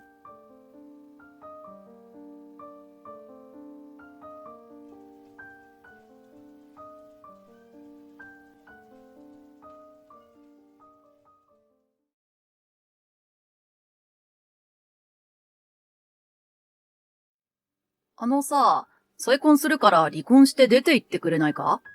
彼女が気分を悪くするから、お前の私物は一つも残すなよ。息子にべったりの義母にマザコン夫。子供ができなかった私たち夫婦。ある時夫から、浮気相手が妊娠したから、お前とは離婚すると告げられる。人生の選択を何度も間違えてしまった私だけど、最後の選択は間違えない。人生逆転物語。私の名前は勝代。世の中に勝つと書いて勝代だ。世の中に勝つってなんだろう。いわゆる勝ち組ってことだろうか。だったら完全に名前負けだ。私が幼い頃に父と母は離婚して、私が中学生の時に父の訃報が入った。母と一緒に火葬場で最後のお別れをしたけれど、棺の中に入った男性は見知らぬ人のようだった。人生100年とか言われるようになったけれど、その半分を過ぎて現在51歳。最近ふと、私の人生って一体何だったんだろうと考えてしまうことがある。30歳の時に3歳年下の夫、昭夫と結婚した。昭夫も母一人、子一人の母子家庭だ。ただし、養育費ももらわずに、女手一つで母が私を育ててくれたうちとは違い、昭夫のお父さんは、昭夫が就職して1年ほど経った頃に病気で亡くなったので、がん保険に入ってたし、僕も就職して働き始めてたから、母はずっと専業主婦なんだ。ということで、少し事情は違っていた。結婚前に挨拶に行った時、義母は私にこう言った。息子は少し甘えん坊なところがあるから、勝代さんみたいなしっかりした人がお嫁に来てくれて嬉しいわ。新婚さんはしばらく二人きりで暮らしたいでしょ？私のことは気にしなくていいのよ。これは理解のあるお姑さんだと思い結婚を決めた。いずれ子供が生まれたら同居することになるかもしれないけど、うまくやっていけるんじゃないかなと思ったのだ。ところが結婚が決まり、新居を探すことになったとき、夫の昭夫が、やっぱり母を一人にするのは心配だから同居したい。どうせ数年のうちに子供も生まれるだろうし、そしたら同居することになるだろうから。と言い出したのだ。同居したいという内容もそうだけど、この言い方にもちょっと引っかかった。どうせ数年のうちにって、どうせはいらなくない？それでもまあ、私も当分仕事を続けるつもりだったし、家のことをやってくれる人がいるのはありがたいかもと思って同居を快諾したのだった。私は高校を卒業して母に負担をかけたくないのもあって、家の近くにあった宅配便の会社に就職した。車の運転は好きだったし、会社のオフィスで事務仕事をするより自分には向いていると思ったからだ。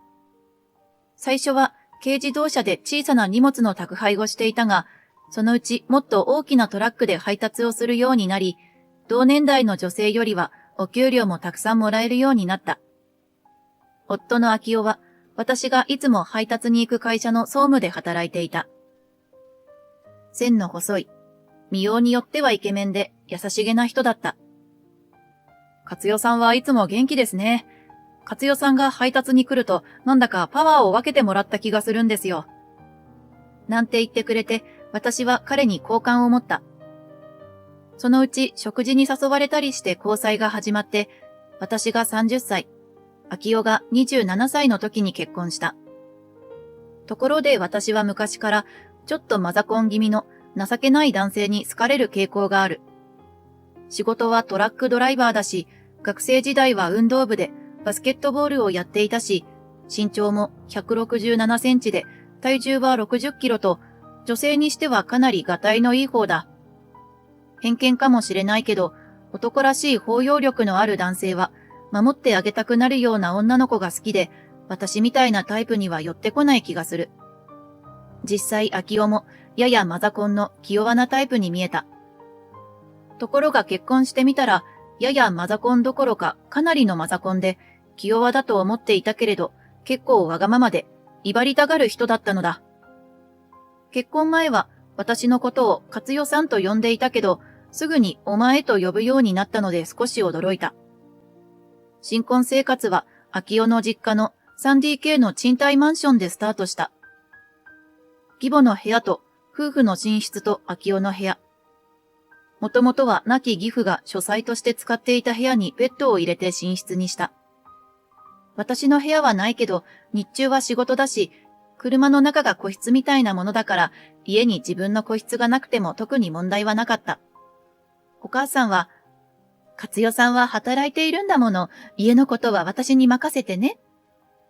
と言ってくれたし、共働きで収入は倍増するわけだから、貯金してもっと広いマンションを買うとか、家を建てるとか、割と明るい未来を想像していた。義母の作る料理はまずくはないんだけど、私が30年培ってきた味覚とは少しずれていた。まずご飯が柔らかい。私は固めが好きなんだけど、これは好みだから仕方がない。あと、義母はお味噌汁の出汁を取ったりせず、粉末の旨味調味料を使う。別にそれが悪いわけじゃないけど、私の母はいつも出汁を取って作っていたので、時々無性に母の味噌汁が飲みたくなる。かといって、私が出汁を取って味噌汁を作るのも、義母はいい気がしないだろうと思うと、それもできなかった。あと全般的に味が濃くて、唐揚げや焼き魚などはレモンがかかった状態で出てくる。本当に些細なことで、でも毎日の食事のことだから少しずつ不満やストレスがたまる。結婚において、それまでの食習慣って大切なんだなぁと実感した。結婚してすぐの頃、私が休みの日に初めて食事を作った時、秋代が言った。なんか味が薄くて物足りないな。やっぱり母さんの料理の方が上だね。それに対して、秋代ちゃん、そんなこと言うもんじゃないわ。お料理のキャリアが違うんだから仕方がないでしょ。ちょっと嬉しそうに息子をたしなめる義母。これは一体どこから突っ込んだらいいのかと思った。味が薄いのは普段が濃すぎるからなんだけど、これはまあ想定内。でも自分の母親とこんな風に比べなくてもいいだろう。30も近いというのに、母親から秋代ちゃんと呼ばれている夫。そして自分の料理には絶対の自信を持っている義母。息子好みの味の料理を作れない嫁の私に対して勝ち誇っているように見えた。表面的には義母はとても優しくて、家のことはほとんどすべてやってくれるし、私の仕事をねぎらってもくれた。世間では嫁姑問題とかあるらしいけど、うちの母親はできた人だから、全然そんなことなくてお前は幸せだよな。秋代はそう言ってくるが、これって母親を持ち上げて私を軽く見ているんじゃないかと思ってしまった。でも、ここで私が義母に対して否定的なことを言ったら、私の方が悪く思われるに違いないと思った。結婚して半年くらい経ったある日、私はちょっと体調が悪くて、仕事を午前中で切り上げて家に帰ってきてベッドで横になっていた。義母は買い物にでも出かけているらしく、しばらくして帰ってきたが、私が帰宅しているのに気づかずに、友人らしき人と電話で話し始めた。そうなのよ。せっかくお金をかけていい大学まで行って、いい会社に就職したのに、連れてきた嫁は高卒のトラック運転手なのよ。義母のそんな声が聞こえてきて、私はベッドの中で固まってしまった。家のことなんか何にも手伝わないし、見た目だってまるで男みたいなのよ。息子もどこが良くて結婚したんだか。あまりよくは思われていないのではないかと思わないこともなかったけど、ここまでよく思われてなかったとはショックだった。聞きましたよ、お母さん。どういうことですか？言いたいことがあるなら本人にはっきり言ってくださいよ。あの時、そう言っていればよかったのかもしれない。でも、私は聞かなかったことにしてしまった。そして、義母がトイレに入ったタイミングで、仕事から帰宅したふりまでしてしまったのだ。その後、私は義母に対して、精神的にかなり距離を置くようになってしまった。それと同時に、そんな母親にベタベタ甘えている夫に対しても、嫌悪感に似たような気持ちを感じるようになっていった。夫が何かにつけ、自分の母親と私を比べて、母さんだったら母さんに比べてお前は、と言ってくるのが本当に嫌だった。結婚して2年が過ぎても、私たち夫婦の間に子供はできなかった。勝代さんももうすぐ32でしょ？ぐずぐずしてたら35歳を過ぎて高齢出産になってしまうわよ。明夫ちゃんはまだ30になったばっかりだけど。義母がそんな風に言ってくるようになった。真面目に不妊治療を考えた方がいいかもしれないと思い、夫に相談すると、やだよ僕。やりたいならお前一人でやればいいじゃん。と、小学生のような反応をする。不妊治療は夫婦一緒にしなければあまり意味がないのだと説明しても、全くその気になってくれない。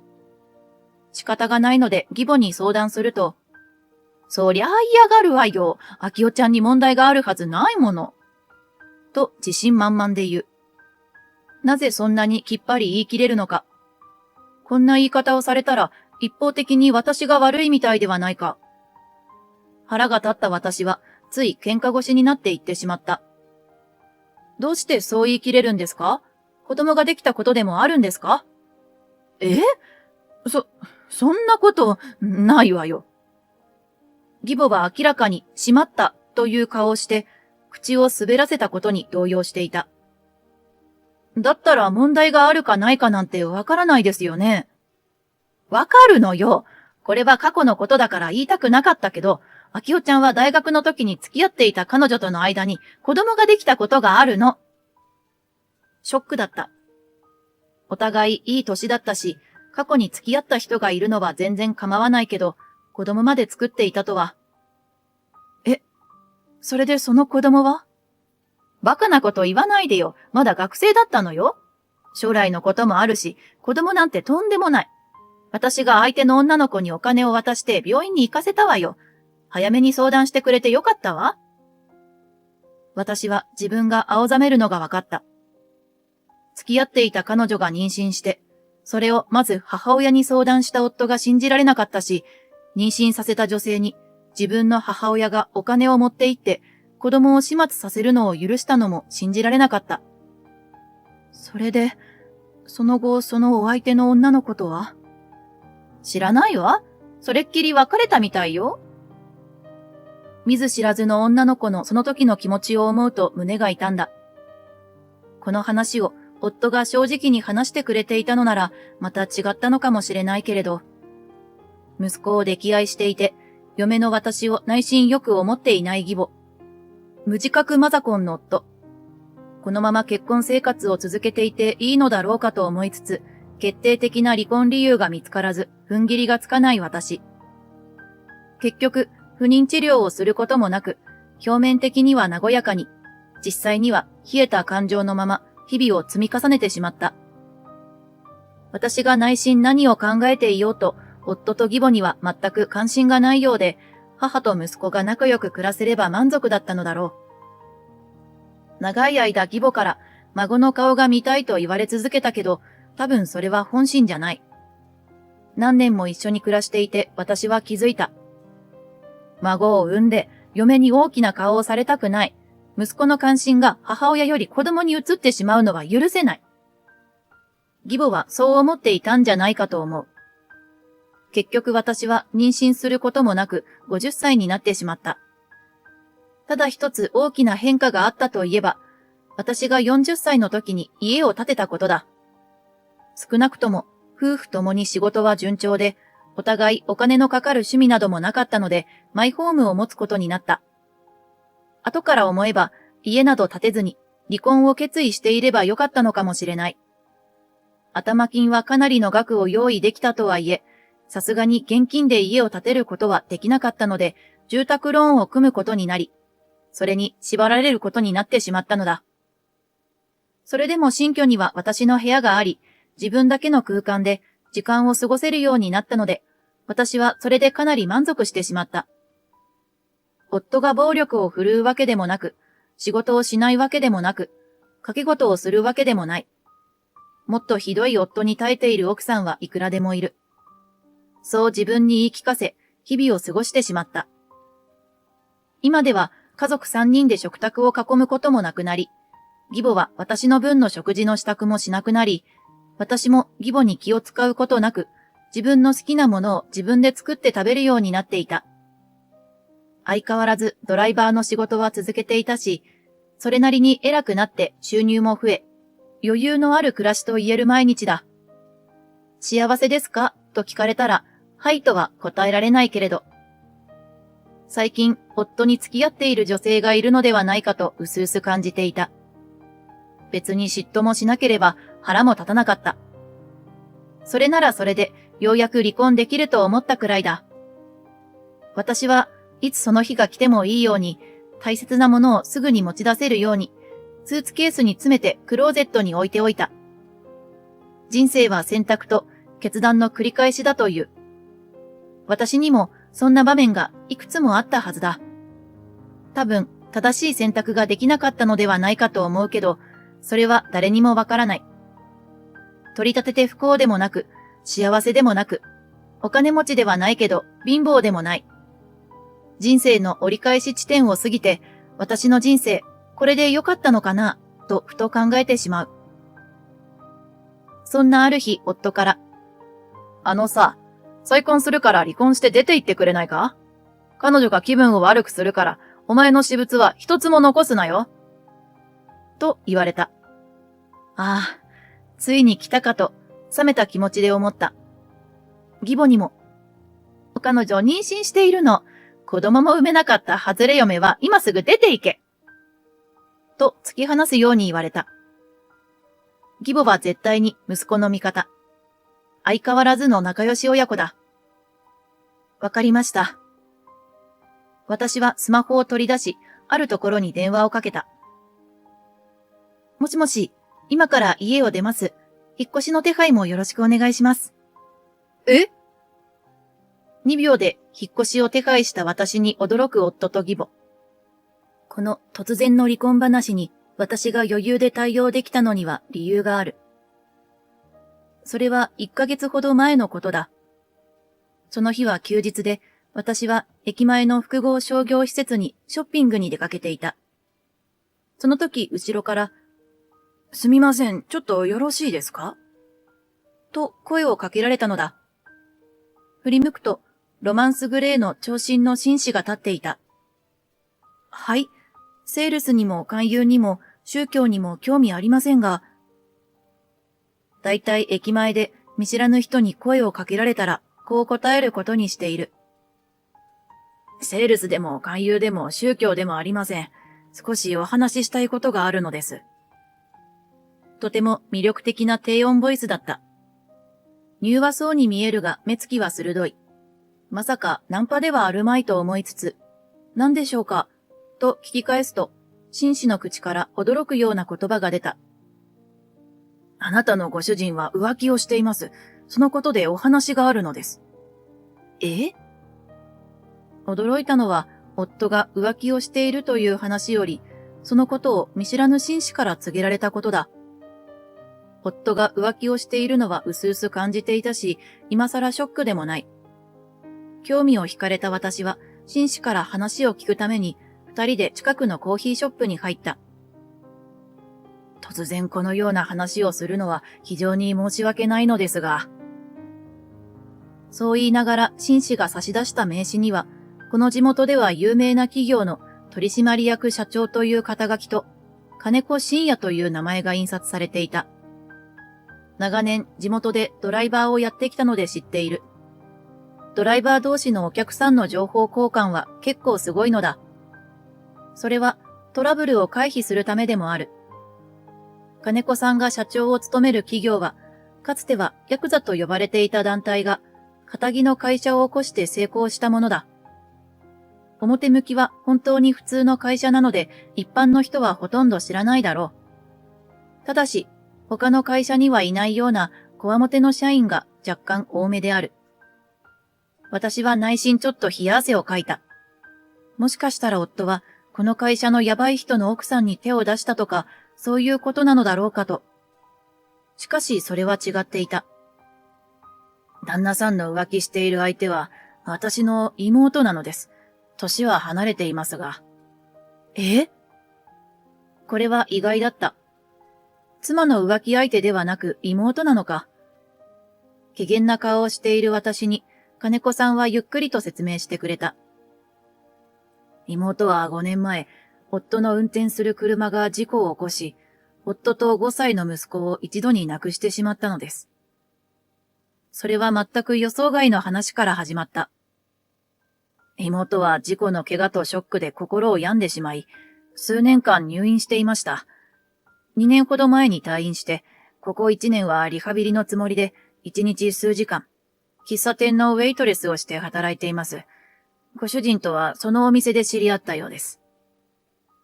どうやらそのお店は、金子さんの経営する飲食店グループの一つらしい。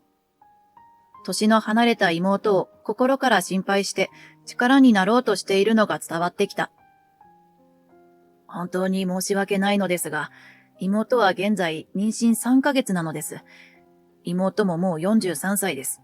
この機会を逃したらもう子供は持てないだろうから、本人はどうしても産みたいと言っています。私も人の道に外れたことだと思いますが、夫と子供を失ってしまった妹が不憫で、できることなら望みを叶えてやりたいのです。金子さんは真剣な顔で頭を下げた。いいですよ。え？私があっさりとそう答えたので、金子さんは驚いたようだ。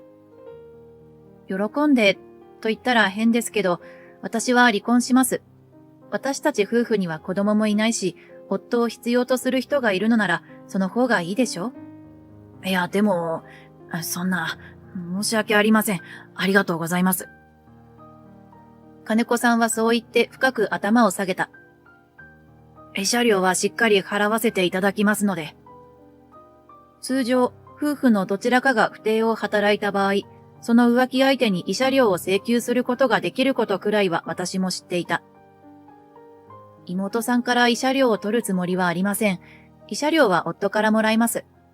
結婚して20年。家も建てたし、貯金もあります。財産分与はしっかりしてもらって別れますよ。妙に晴れやかな気分で私はそう言った。すると金子さんは、もしも弁護士が必要になりましたら、私に連絡してください。他に何かこちらでできることがあれば何でも言ってください。きっと凄腕の弁護士がいるんだろうなと思いながら、それでは一つだけお願いしてもいいですか？はい、私にできることでしたら何でも。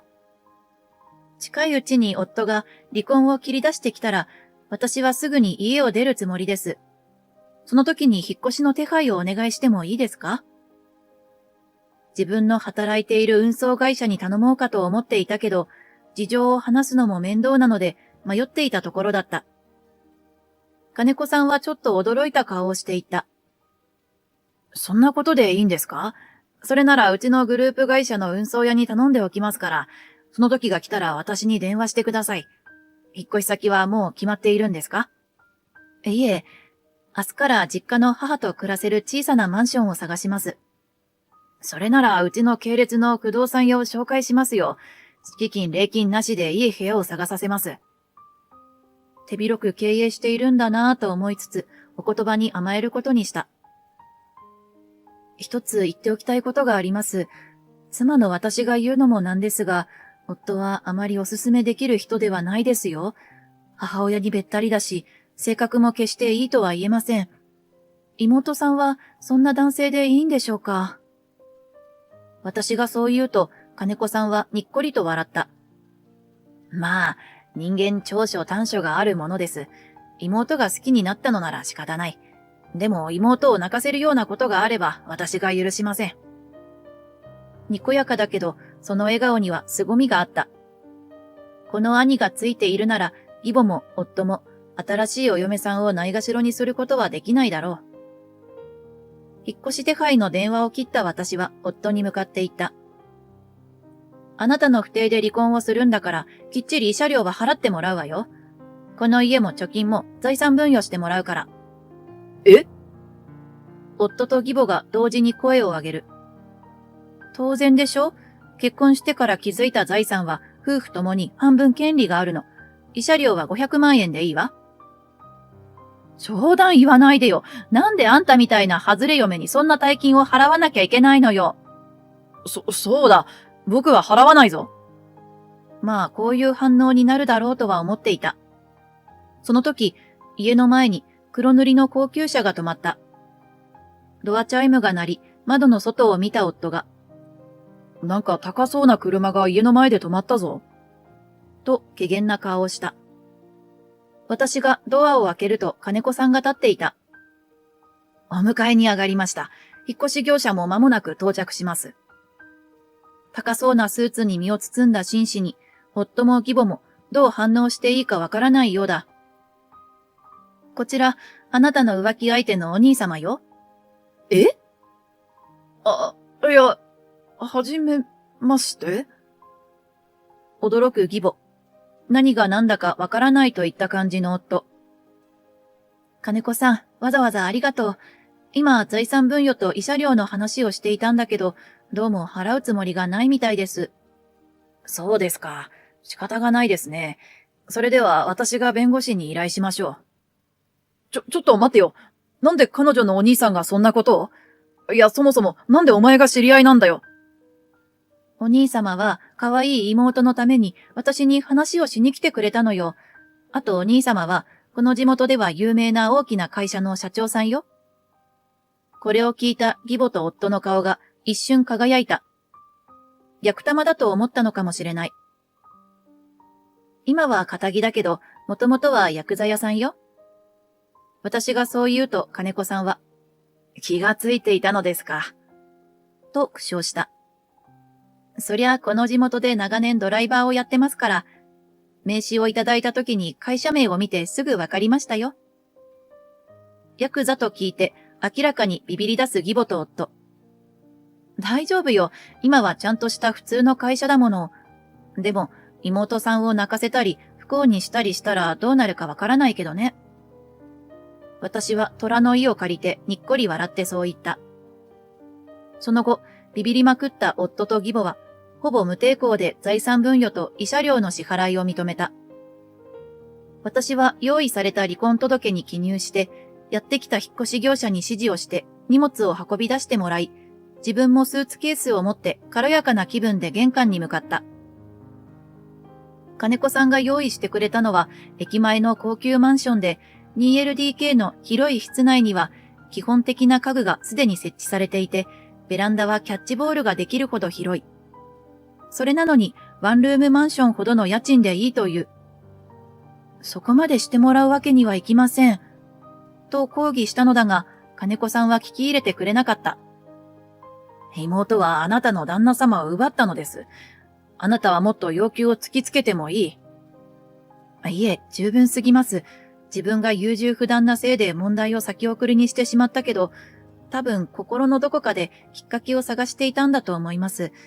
だからこちらがお礼を言いたいくらいですよ。私がそう言うと、金子さんは感心したような顔をしていた。人生100年らしいから、ちょうど折り返し地点。これからは自分の好きなように残りの人生を楽しみたいと思っています。ベランダが広いし、家庭菜園もやるのもいいかな。大きな犬と暮らすのもいいかも。仕事もリセットしてしばらく旅に出ようかしら。なんだか私は心も体も軽くなったような気がして、ついウキウキとそんな話をしてしまった。すると金子さんが、いいですね。あなたと一緒に旅をしたら楽しそうだ。と言ったので、私はちょっとドキッとしてしまった。私は夫からしっかり財産分与と慰謝料を取り立てた。家を半分にするわけにはいかないので、夫と義母に家を残し、現金をもらうことにした。預貯金の残高を考えると、夫はほぼ一文なしになったと思う。おまけにまだローンは5年残っている。金子さんは妹さんに、お前は人様の旦那様を奪ってしまったのだから、そのペナルティとして、私はお前たち夫婦を助けるつもりはないよ。二人で協力して幸せになりなさい。と言ったそうだ。元ヤクザとはいえ、現在は大きな会社の社長の妹と結婚したので、お金を融通してもらったり、いろいろと便宜を図ってもらえると思っていた元夫と元義母は、当てが外れて不満そうにしていたようだが、面と向かって金子さんに文句を言うこともできず、元夫はダブルワークで働き、なんと最近は元義母もパートに出ているらしい。それというのも、金子さんの妹さんは家事が万能で、母親大好きな元夫でさえもうなるほど料理がうまく、妊娠していることもあって、家事を妹さんに任せることにしたようだ。今まで働いたこともない元義母は、これが非常に面白くなくて、不慣れなスーパーのレジパートのストレスも重なり、妹さんに小さな嫌がらせを日々繰り返すようになったとか。それをかばってもくれない元夫に、妹さんは早めに見切りをつけて、無事出産を終えた後すぐに離婚してしまった。もともと元夫に対する愛情より、授かった子供のために結婚したようなものだったのだろう。金子さんはしっかり養育費を取り立てると言っていた。結局、元義母も元夫も、ローンの残る家が残っただけで、貯金も子供も妻も失ってしまった。まあ仲のいい母と息子で、これから二人で年を取っていけばいいと思う。老老介護になって後悔しても私の知ったことではない。私はといえば、毎日母の作ってくれる料理を食べて仕事に行き、満ち足りた毎日を送っている。やっぱり母の作る味噌汁は美味しい。あれから私と金子さんは時々食事をしたり、映画を見に行ったり、まるで恋人同士みたいなお付き合いをしている。金子さんは10年前に奥様を亡くされていて、お互い花の独身同士だ。二人とも再婚などは考えていないが、一緒に時間を過ごすのは楽しい。妹さんにも会わせてもらったけど、控えめでしっかりした可愛らしい人だった。生まれた子供は女の子で、私には全く血のつながりとかはないわけだけど、なんとなく他人とも思えず、姪っ子のように可愛がっている。以前言っていた旅にそろそろ出かけようかなって。会社も長年勤めてきたからまとまった休みをくれそうだし。料理が美味しい和風居酒屋の個室で日本酒を飲みながら私がそう言うと、その旅行、私も一緒に行ってもいいだろうか。と金子さんが言う。それは構わないけど。というより、結婚して新婚旅行ということにしませんか？恋人同士のようなお付き合いをしているけど、お互い結婚することは考えていないと思っていた。この先の人生を一緒に過ごすという約束が欲しい。ダメでしょうか。約束が欲しいなんて乙女みたいなことを言うんですね。私がからかうようにそう言うと、金子さんが真剣な顔で、本気ですよ。と見つめてきたので、年がいもなく胸がキュンとしてしまった。わかりました。それじゃあ二人で旅行をして、その間にお互い相手を嫌にならなかったら結婚しましょう。私の提案を金子さんは快諾してくれた。そして旅行は一人で10日間のヨーロッパ旅行の予定が二人で1ヶ月の世界一周豪華ツアーに変わった。金子さんのエスコートは完璧で嫌いになるどころか口論の一つもなく夢のように幸せな1ヶ月間の旅行だった。旅行の終盤に訪れたイギリスの古い教会で、受け取ってくれますか？と、見たこともないようなダイヤのついた指輪を渡され、改めて金子さんからプロポーズされて、もちろん私は OK した。旅行に出かける前から指輪を用意して、ロマンチックな教会でプロポーズをするなんて完璧すぎる。帰宅後、親しい身内を招いて結婚披露パーティーをした。結婚後の住まいは金子さんの広い邸宅だ。前の奥様を亡くしてから長い間一人暮らしだったらしいが、通いの家政婦さんのおかげでどの部屋もきれいに整えられていた。金子さんが歓迎してくれたので、私は子連れならぬ母連れでその家で暮らすことになった。75歳になる母はまだまだ元気で、広い家の隅々まで掃除をすると言って張り切っている。金子さん、改め夫は仕事を辞めてもいいと言ってくれたけど、家のことは母がやってくれるし、お金持ちの勇敢マダムは私には似合わないので、引き続き運送会社で働いている。母の作る味噌汁は夫にも大好評だ。これまで随分人生の選択を間違えてきたし、後悔もしたけれど、終わり良ければすべてよし。最近はそう思えるくらいとても幸せだ。次の休日には夫と一緒に犬の譲渡会に行こうと思っている。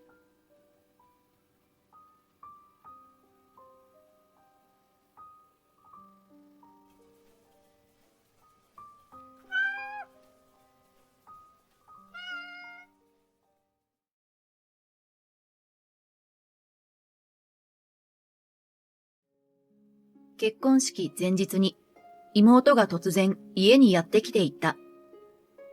お姉ちゃん、カイトさんの子供を妊娠したの。だから明日の結婚式は私が花嫁として出るわね。これで綺麗なドレスも指輪も私のもの。妹ばかりを可愛がる両親は、お前は必要なものだけを持って出ていけ。カイト君には責任を取って妹の子と結婚してもらわないと。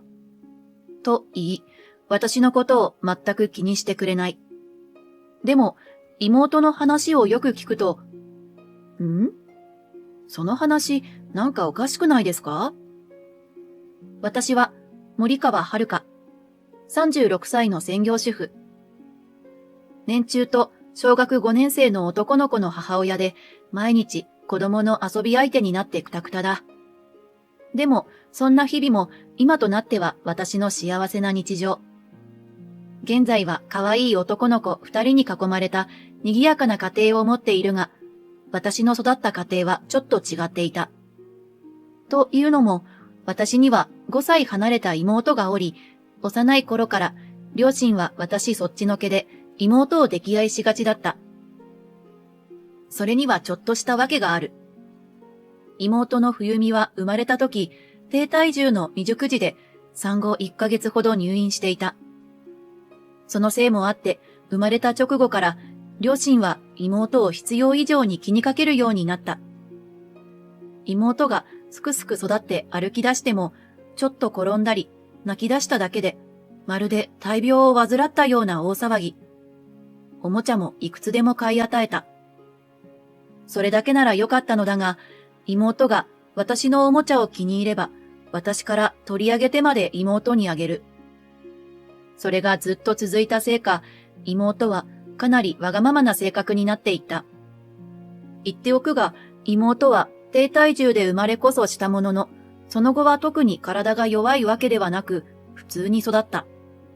なのに両親は妹を甘やかし続け、妹があれ欲しいと言えばすぐに買い与えた。それでも私にとってもたった一人の妹だ。可愛いことに変わりはなかった。ただ、ちょっと憎たらしいと思うことはあった。というのも、妹は何でもすぐに買ってもらえるのに私は違ったからだ。何回か欲しいものをねだったこともある。でも両親が買ってくれることはほぼなかった。だから私は自分が欲しいものを手に入れるために高校に入るとアルバイトを始めた。そうして初めて稼いだアルバイト代で購入したのは好きなアーティストのコンサートチケット。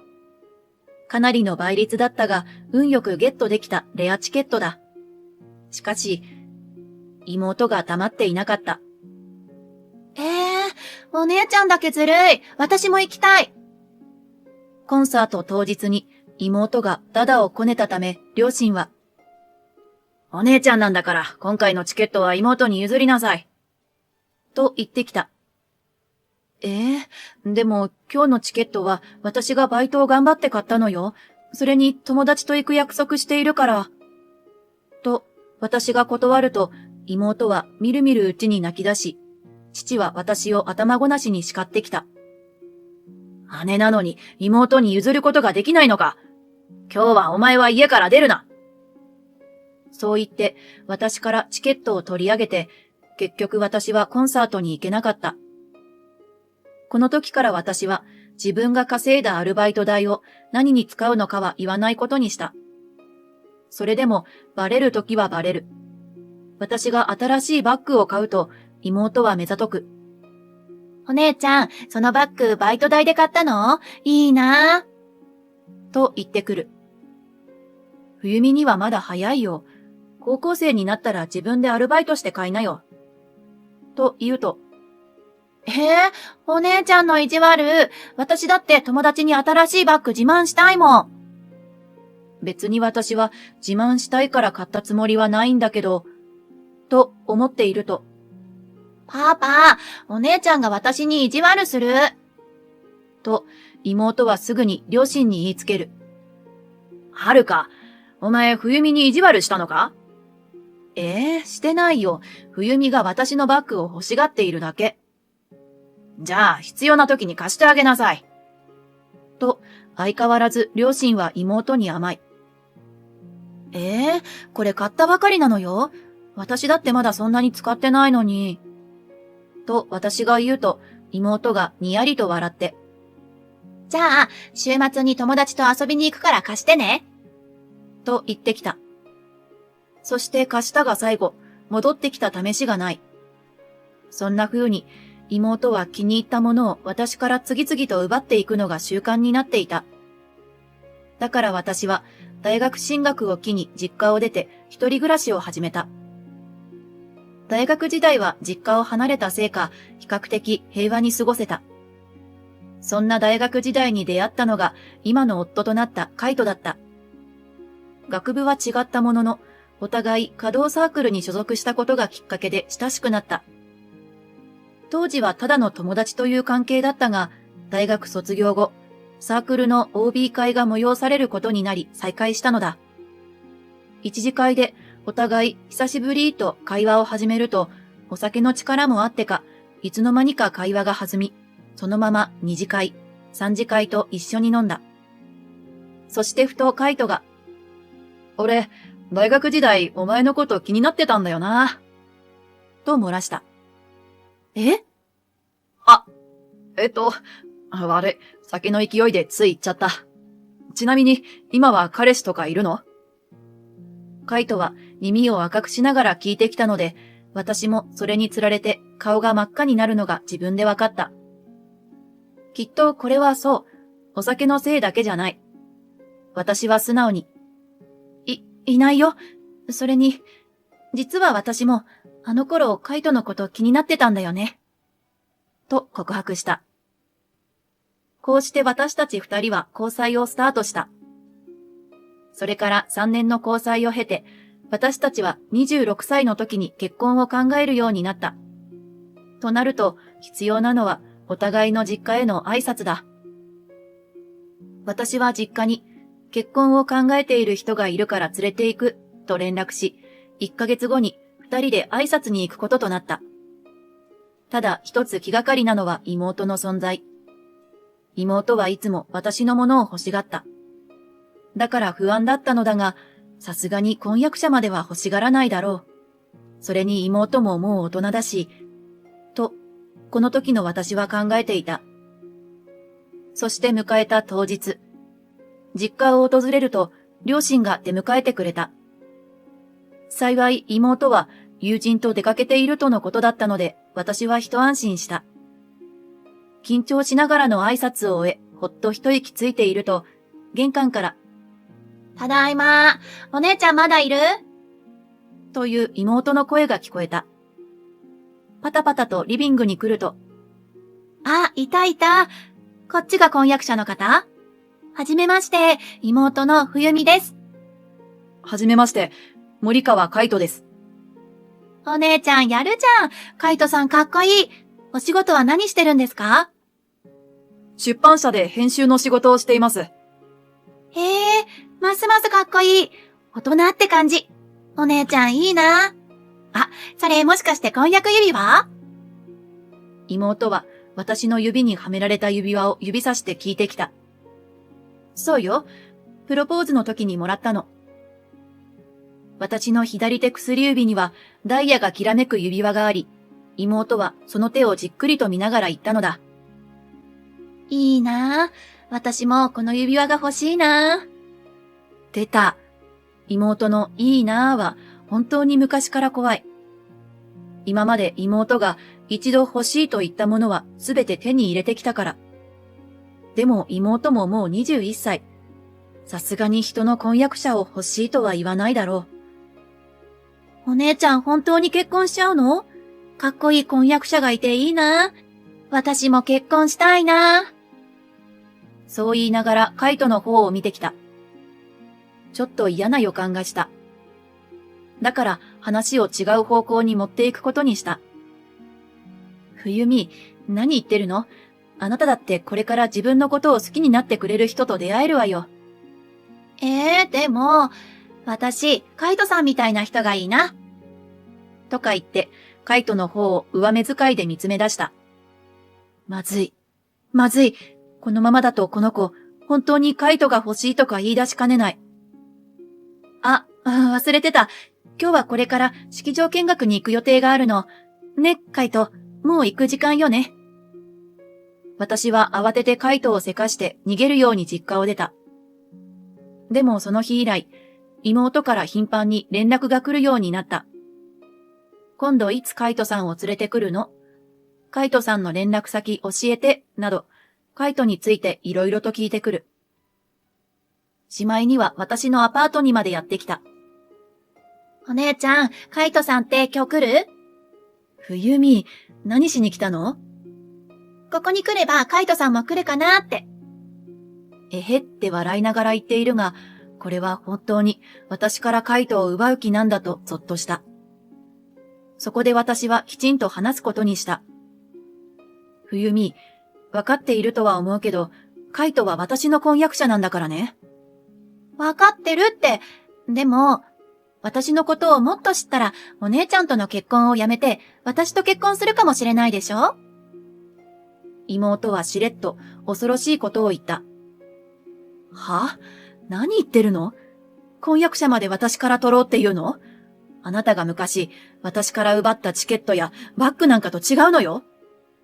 だって、カイトさんに一目惚れしたんだもん。この気持ちはどうしようもないわ。お姉ちゃんが譲ってくれないなら、もういい。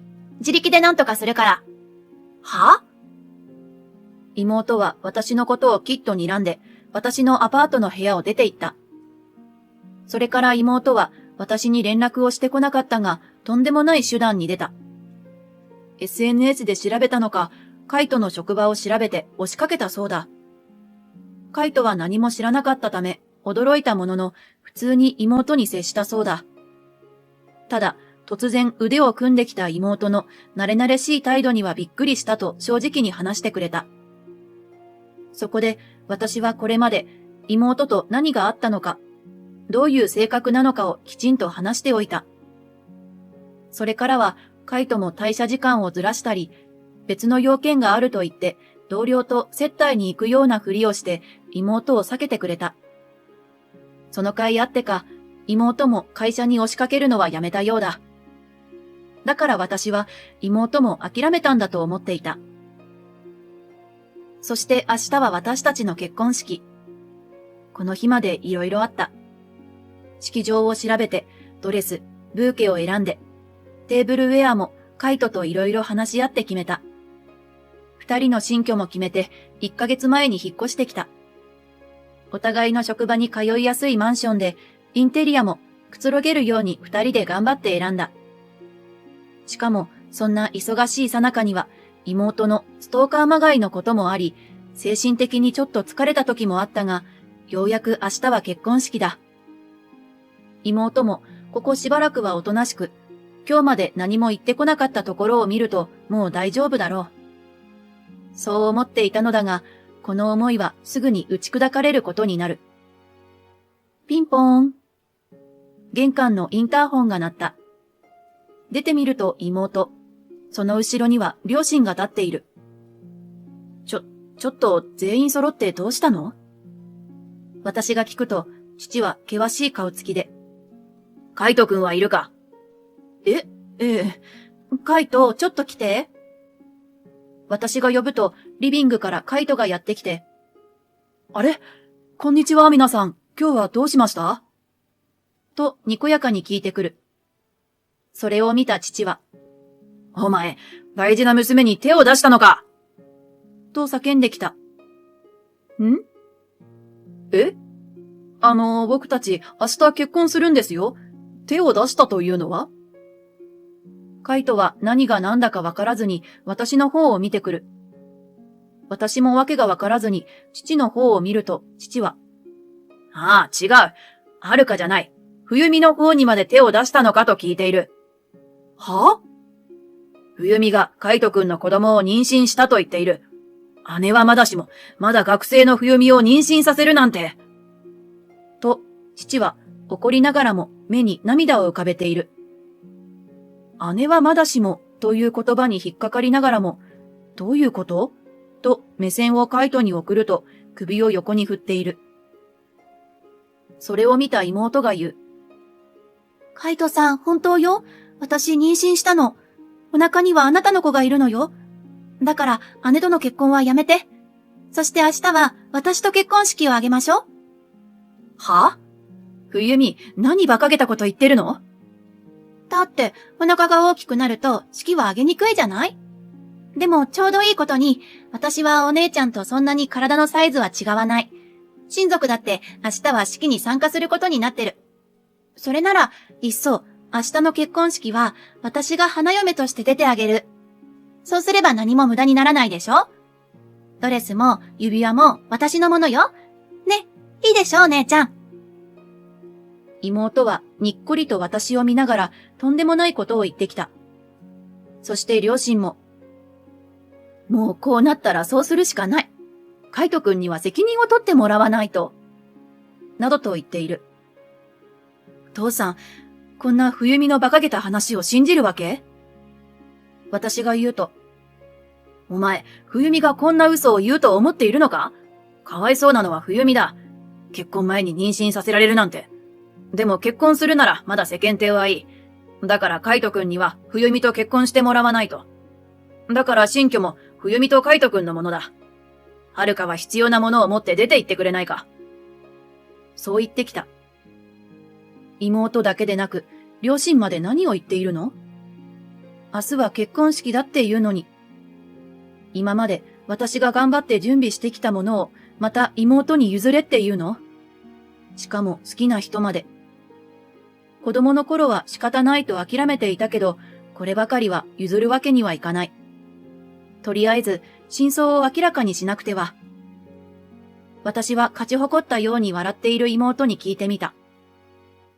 ねえ、冬美、妊娠しているって本当なの？お腹が目立つようには見えないんだけど、何ヶ月なの？嘘だと明らかにするためには、細かい証言を聞いて、徹底的に言い逃れができないようにしなくては。私はそう考え、妹に根掘り葉掘り聞くことにした。すると妹は自信満々に言ってきた。まだ妊娠初期よ。この前診察してもらったら2ヶ月って言われたの。だからまだ目立たないからわからないかもしれないけど、私のお腹にはカイトさんの子がいるのよ。え？ 2 ヶ月？本当に？私はそう聞き返しながらちょっと笑いそうになった。だって2ヶ月って、そしてカイトの方を見ると、彼もちょっと吹き出しそうになっている。でも妹は一人で自信満々に続ける。お姉ちゃん知らないの？ 2 ヶ月ってお腹が全然目立たないのよ。私だって病院に行くまでわからなかったんだから。と。へえ、病院ね。私はそれを聞いて両親に言った。言いにくいんだけど、お父さんもお母さんも冬美に騙されているわよ。すると父は、は、お前全部妹に取られるからって、もっといい言い訳は思いつかんのか。と私を馬鹿にしてきた。だから私は丁寧に教えてあげることにした。お父さん、私が言うことをよく聞いてね。冬美は妊娠2ヶ月って言っているけど、それはありえないの。だから、あの子がカイトの子供を妊娠しているっていうのは嘘よ。と言うと妹が、お姉ちゃん、私に好きな人を奪われたからって、妊娠を否定するのはやめて。お腹の子がかわいそう。お父さん、お母さん、私本当に妊娠してるの。と涙ながらに両親に訴える。それを聞き、カイトがちょっと笑いながら。じゃあ、冬美ちゃん、一体いつ僕とそんな関係になったのか教えてくれる？と聞くと、2ヶ月前に会社の前にいたら声をかけてきてそのままホテルに行ったでしょ？妹は両親がいるというのに、ホテルに行った、などと軽はずみに言ってきた。それを聞いた父は顔を真っ赤にしながら、お前、可愛い娘をもてあそんでおいて、と言ってきたが、カイトは冷静に言い返した。僕、2ヶ月前はずっと在宅ワークだったので、会社には行っていないんですが。え？妹と両親は驚きの声を上げつつも、父はふと我に返って。カイト君、君も嘘はやめたまえ。調べたっていいんだよ。嘘がバレて大恥をかく前に本当のことを言いなさい。と言うが、カイトは動じず。本当ですよ。会社に確認を取ってもらっても大丈夫ですよ。その時、僕まともに動けない状態でしたから。という。動けない？両親の顔がハテナになる。それを見てカイトは、一緒に過ごしたって言うなら、冬美ちゃんは何があったかわかるよね。と妹に話しかける。すると妹は、風邪だったかしら？風邪？私はつい吹き出してしまった。それを見た両親は痺れを切らして聞いてきた。一体どういうことなんだ？実は彼、2ヶ月前怪我をしていたの。だからまともに動けなかったのよ。そう、カイトはちょうど2ヶ月前に怪我をした。そのため、会社には通勤せずに、パソコンを使って在宅ワークをしていたのだ。それを聞いても、妹はまだ諦めないようで。そうそう。確かそうだったわよね。間違えたわ。会社帰りじゃなくて、カイトさんのアパートに行ったのよ。と言ってくる。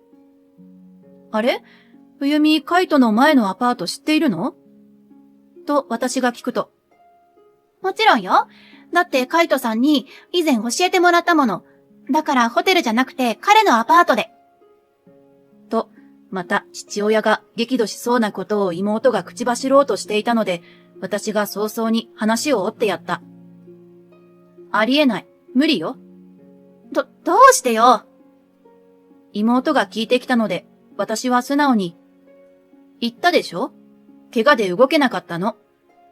と言うと、妹はそれを逆手に取ったつもりで。だから、私が看病したのよ。そうしているうちに。今度はカイトが吹き出した。それを見た父が、カイト君、君の問題なのに何を笑っているんだ。と、顔に血管が浮き出るほど大声で怒鳴ってきた。それを見たカイトは、すみません。あまりに無謀な話なので。と、うつむきながら言った。そして私の方を見ながら、もう言ってもいいかな。と聞いてきたので私はうなずいた。そしてカイトは告白しだした。2ヶ月前の怪我のことなんですが、ご両親にこんなこと言うのは大変恥ずかしいんですが、実は僕が怪我した場所は男の大事な場所で、と言いながらカイトは怪我した場所を見た。それをいち早く理解した父は、は？だって、娘を妊娠させたって、どういうことなんだい？と、しどろもどろになりながら聞く。カイトは恥ずかしそうに。以前ご挨拶に伺った時に、僕たちの最初の出会いは大学の稼働サークルだったって言いましたよね。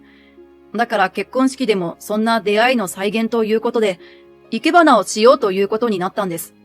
で、数ヶ月前から練習していたんですが、新居に引っ越す準備もあったので、バタバタしているうちに、生け花に使う剣山を落としてしまいまして、それでごちゃごちゃと荷物があったせいもあって、僕うっかり転んでしまって、それで運悪く剣山の上に僕の急所が。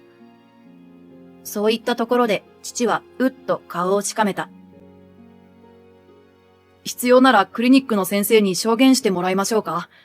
実はその時結構血だらけで大ごとになってしまって、恥ずかしいんですが救急車も呼んだんです。私は笑いながら。そうなのよ。だから、妊娠とかは無理。と言うと、母も理解ができたようで、笑いをこらえたいのか、舌を見てプルプル震えている。しかし、この話を理解できなかったのは妹。つまりどういうことなの？と、しきりに両親に聞いているが、両親は答えられずにいる。はあ、妹よ。そんなんでどうして妊娠ができるのだ。カイトの話で、両親は妹がカイトの子供を妊娠しているというのは嘘だと信じてくれたようだ。冬美、一体どういうことだ？今の話からすると、お前がカイトくんの子供を妊娠したというのは嘘ということになるぞ。父は改めて妹に確認した。お父さん、私が嘘つきっていうの？なんで今日に限ってお姉ちゃんを信じるのよ？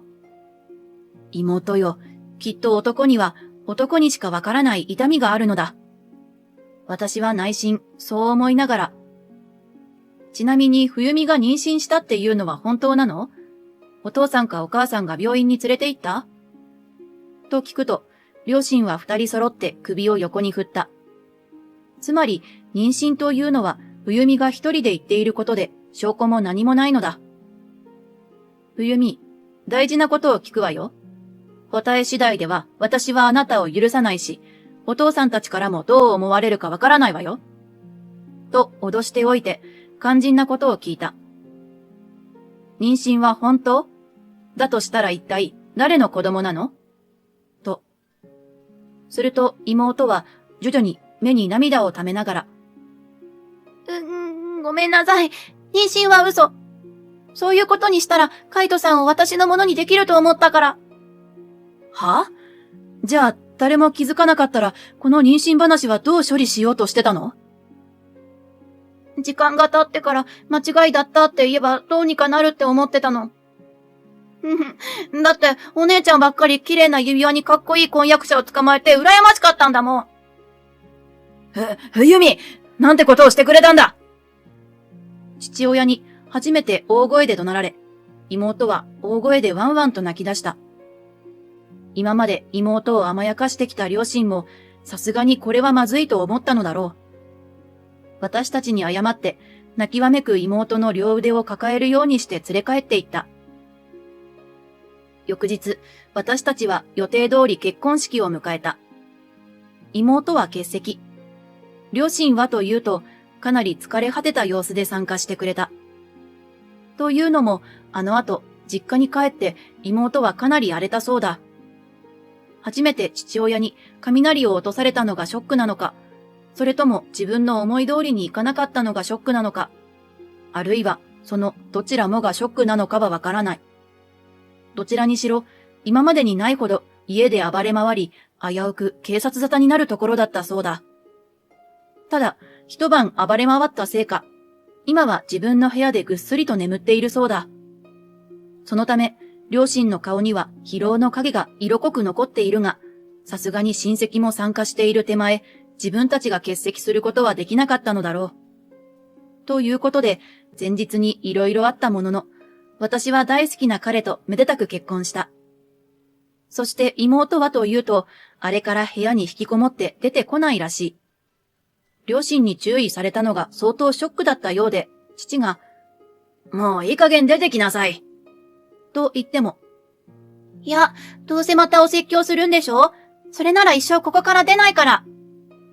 などと言っているそう。もちろん大学は退学。引きこもりだから就職だって全くできやしない。それどころか、お姉ちゃんばっかり！お姉ちゃんばっかり！と、だだっこのように泣き叫んで、両親は育て方を間違えたのか、と途方に暮れているようだ。そして両親はとうとう私に泣きついてきた。はるか、冬美をなんとか外に出してやってくれないか。カイトくんと一度うちに来てくれ。そう言われ、試しに一度行ってみた。ドア越しに、冬美元気？今日はカイトと遊びに来たわよ。と声をかけたが、何も応答がなかった。ダメかと思い、両親に声をかけてから帰ろうと思った時だ。廊下の方から、ぎゃーと、ものすごい叫び声が聞こえた。何かと思って叫び声が聞こえた方に行ってみると、叫んだ主はカイトだった。カイト、どうしたの？そんなに叫んで。だってトイレを出たら突然目の前に貞子みたいなのが出てきたから。確かにカイトの前には真っ白なワンピースみたいな寝巻きにボサボサ髪の女が立っていた。よく見ればその正体は妹。私は思わずふっと吹き出してしまった。確かに妹は引きこもっていたせいか、肌が白く、前髪で顔が隠れているせいか、幽霊のようだった。まあ、貞子に見間違えるのも仕方ないだろう。貞子ってひどい。幽霊に間違われた妹はまたワンワン泣き出した。そんな妹をよく見ると、洗顔やシャワーを全くしていなかったのか、かなり肌荒れしている。心なしかちょっと匂っているような気も。そこに両親もやってきて。冬美、やっと出てきたか。うわ、お前ちょっと匂うぞ。風呂に行け、風呂に。と父親に言われ、さらにギャンギャン泣き出した。お父さんに汚いって言われた。もう私は終わりだ。と。すまん。いやー、ほら言葉のあやだ。ちゃんと風呂に入っていなかったから。ちゃんと風呂に入れば大丈夫だから。ほら、行け。母さん頼むよ。と、最後には母親頼みになっていた。その後、どうなったのかというと、意外にも妹は家を出たそうだ。というのも、自分を叱ったり、汚いと呼んだ父親とは一緒にいたくないということで、実家を飛び出したそう。でも、家を出るのはお父さんのせいなんだからお金ちょうだいと、お金だけはしっかりもらっていったというからさすがだ。両親は自分たちの育て方にも問題があったからだと、当面の生活費を妹に渡して家を出て行かせたらしい。お金を使い切った妹は母親によくお小遣いちょうだいと連絡をしてきて、父親も最初はそれを容認していたそうだが、しまいに堪忍袋の緒が切れた。というのも、妹はお小遣いがもらえるのをいいことに、働くどころか、もらったお小遣いで買い物三昧。挙句にカードローンで数百万を使ったそうだ。実家に督促が来てあっけなくバレた。父親は、家を出たならきちんと働けと言って妹への援助をやめたそうだ。私のところにも、お姉ちゃん助けてと連絡が来たが、私は、あなたももう大人なんだから自分で何とかしなさい。と言って電話を切った。それからは私のところには連絡はない。どうしているかはわからないが、最近小学生の間でリアル貞子を見たという情報が行き交っているらしい。また引きこもってしまったのか、引きこもる場所すらなくなってしまったのか。私はというと、結婚した年に妊娠が発覚し、可愛い男の子を産んだ。その4年後にはまた男の子を出産。今では男の子2人のママだ。怪我をした当時は、俺は一生子供が作れないかもしれない。なんて弱気になっていた夫も、今や雑誌の編集長を任されている。休日には子供たちをよく公園に連れ出しては遊んでくれるいいお父さんだ。ママ、早くボールをこっちに蹴ってよ。今日も子供たちと公園に来て遊んでいる。男の子2人もいると体力がどれだけあっても足りない気がするが、可愛い子供の顔を見れば自然と力も湧いてくる。今蹴るからちゃんと取りなさいよ。はーい。そう言って今日も幸せを噛み締めながら子供たちとクタクタになっています。ああ、そんなに走ったら転ぶから、怪我には気をつけて。走り回る子供たちを見て、夫だけがなぜか過剰に心配しているのであった。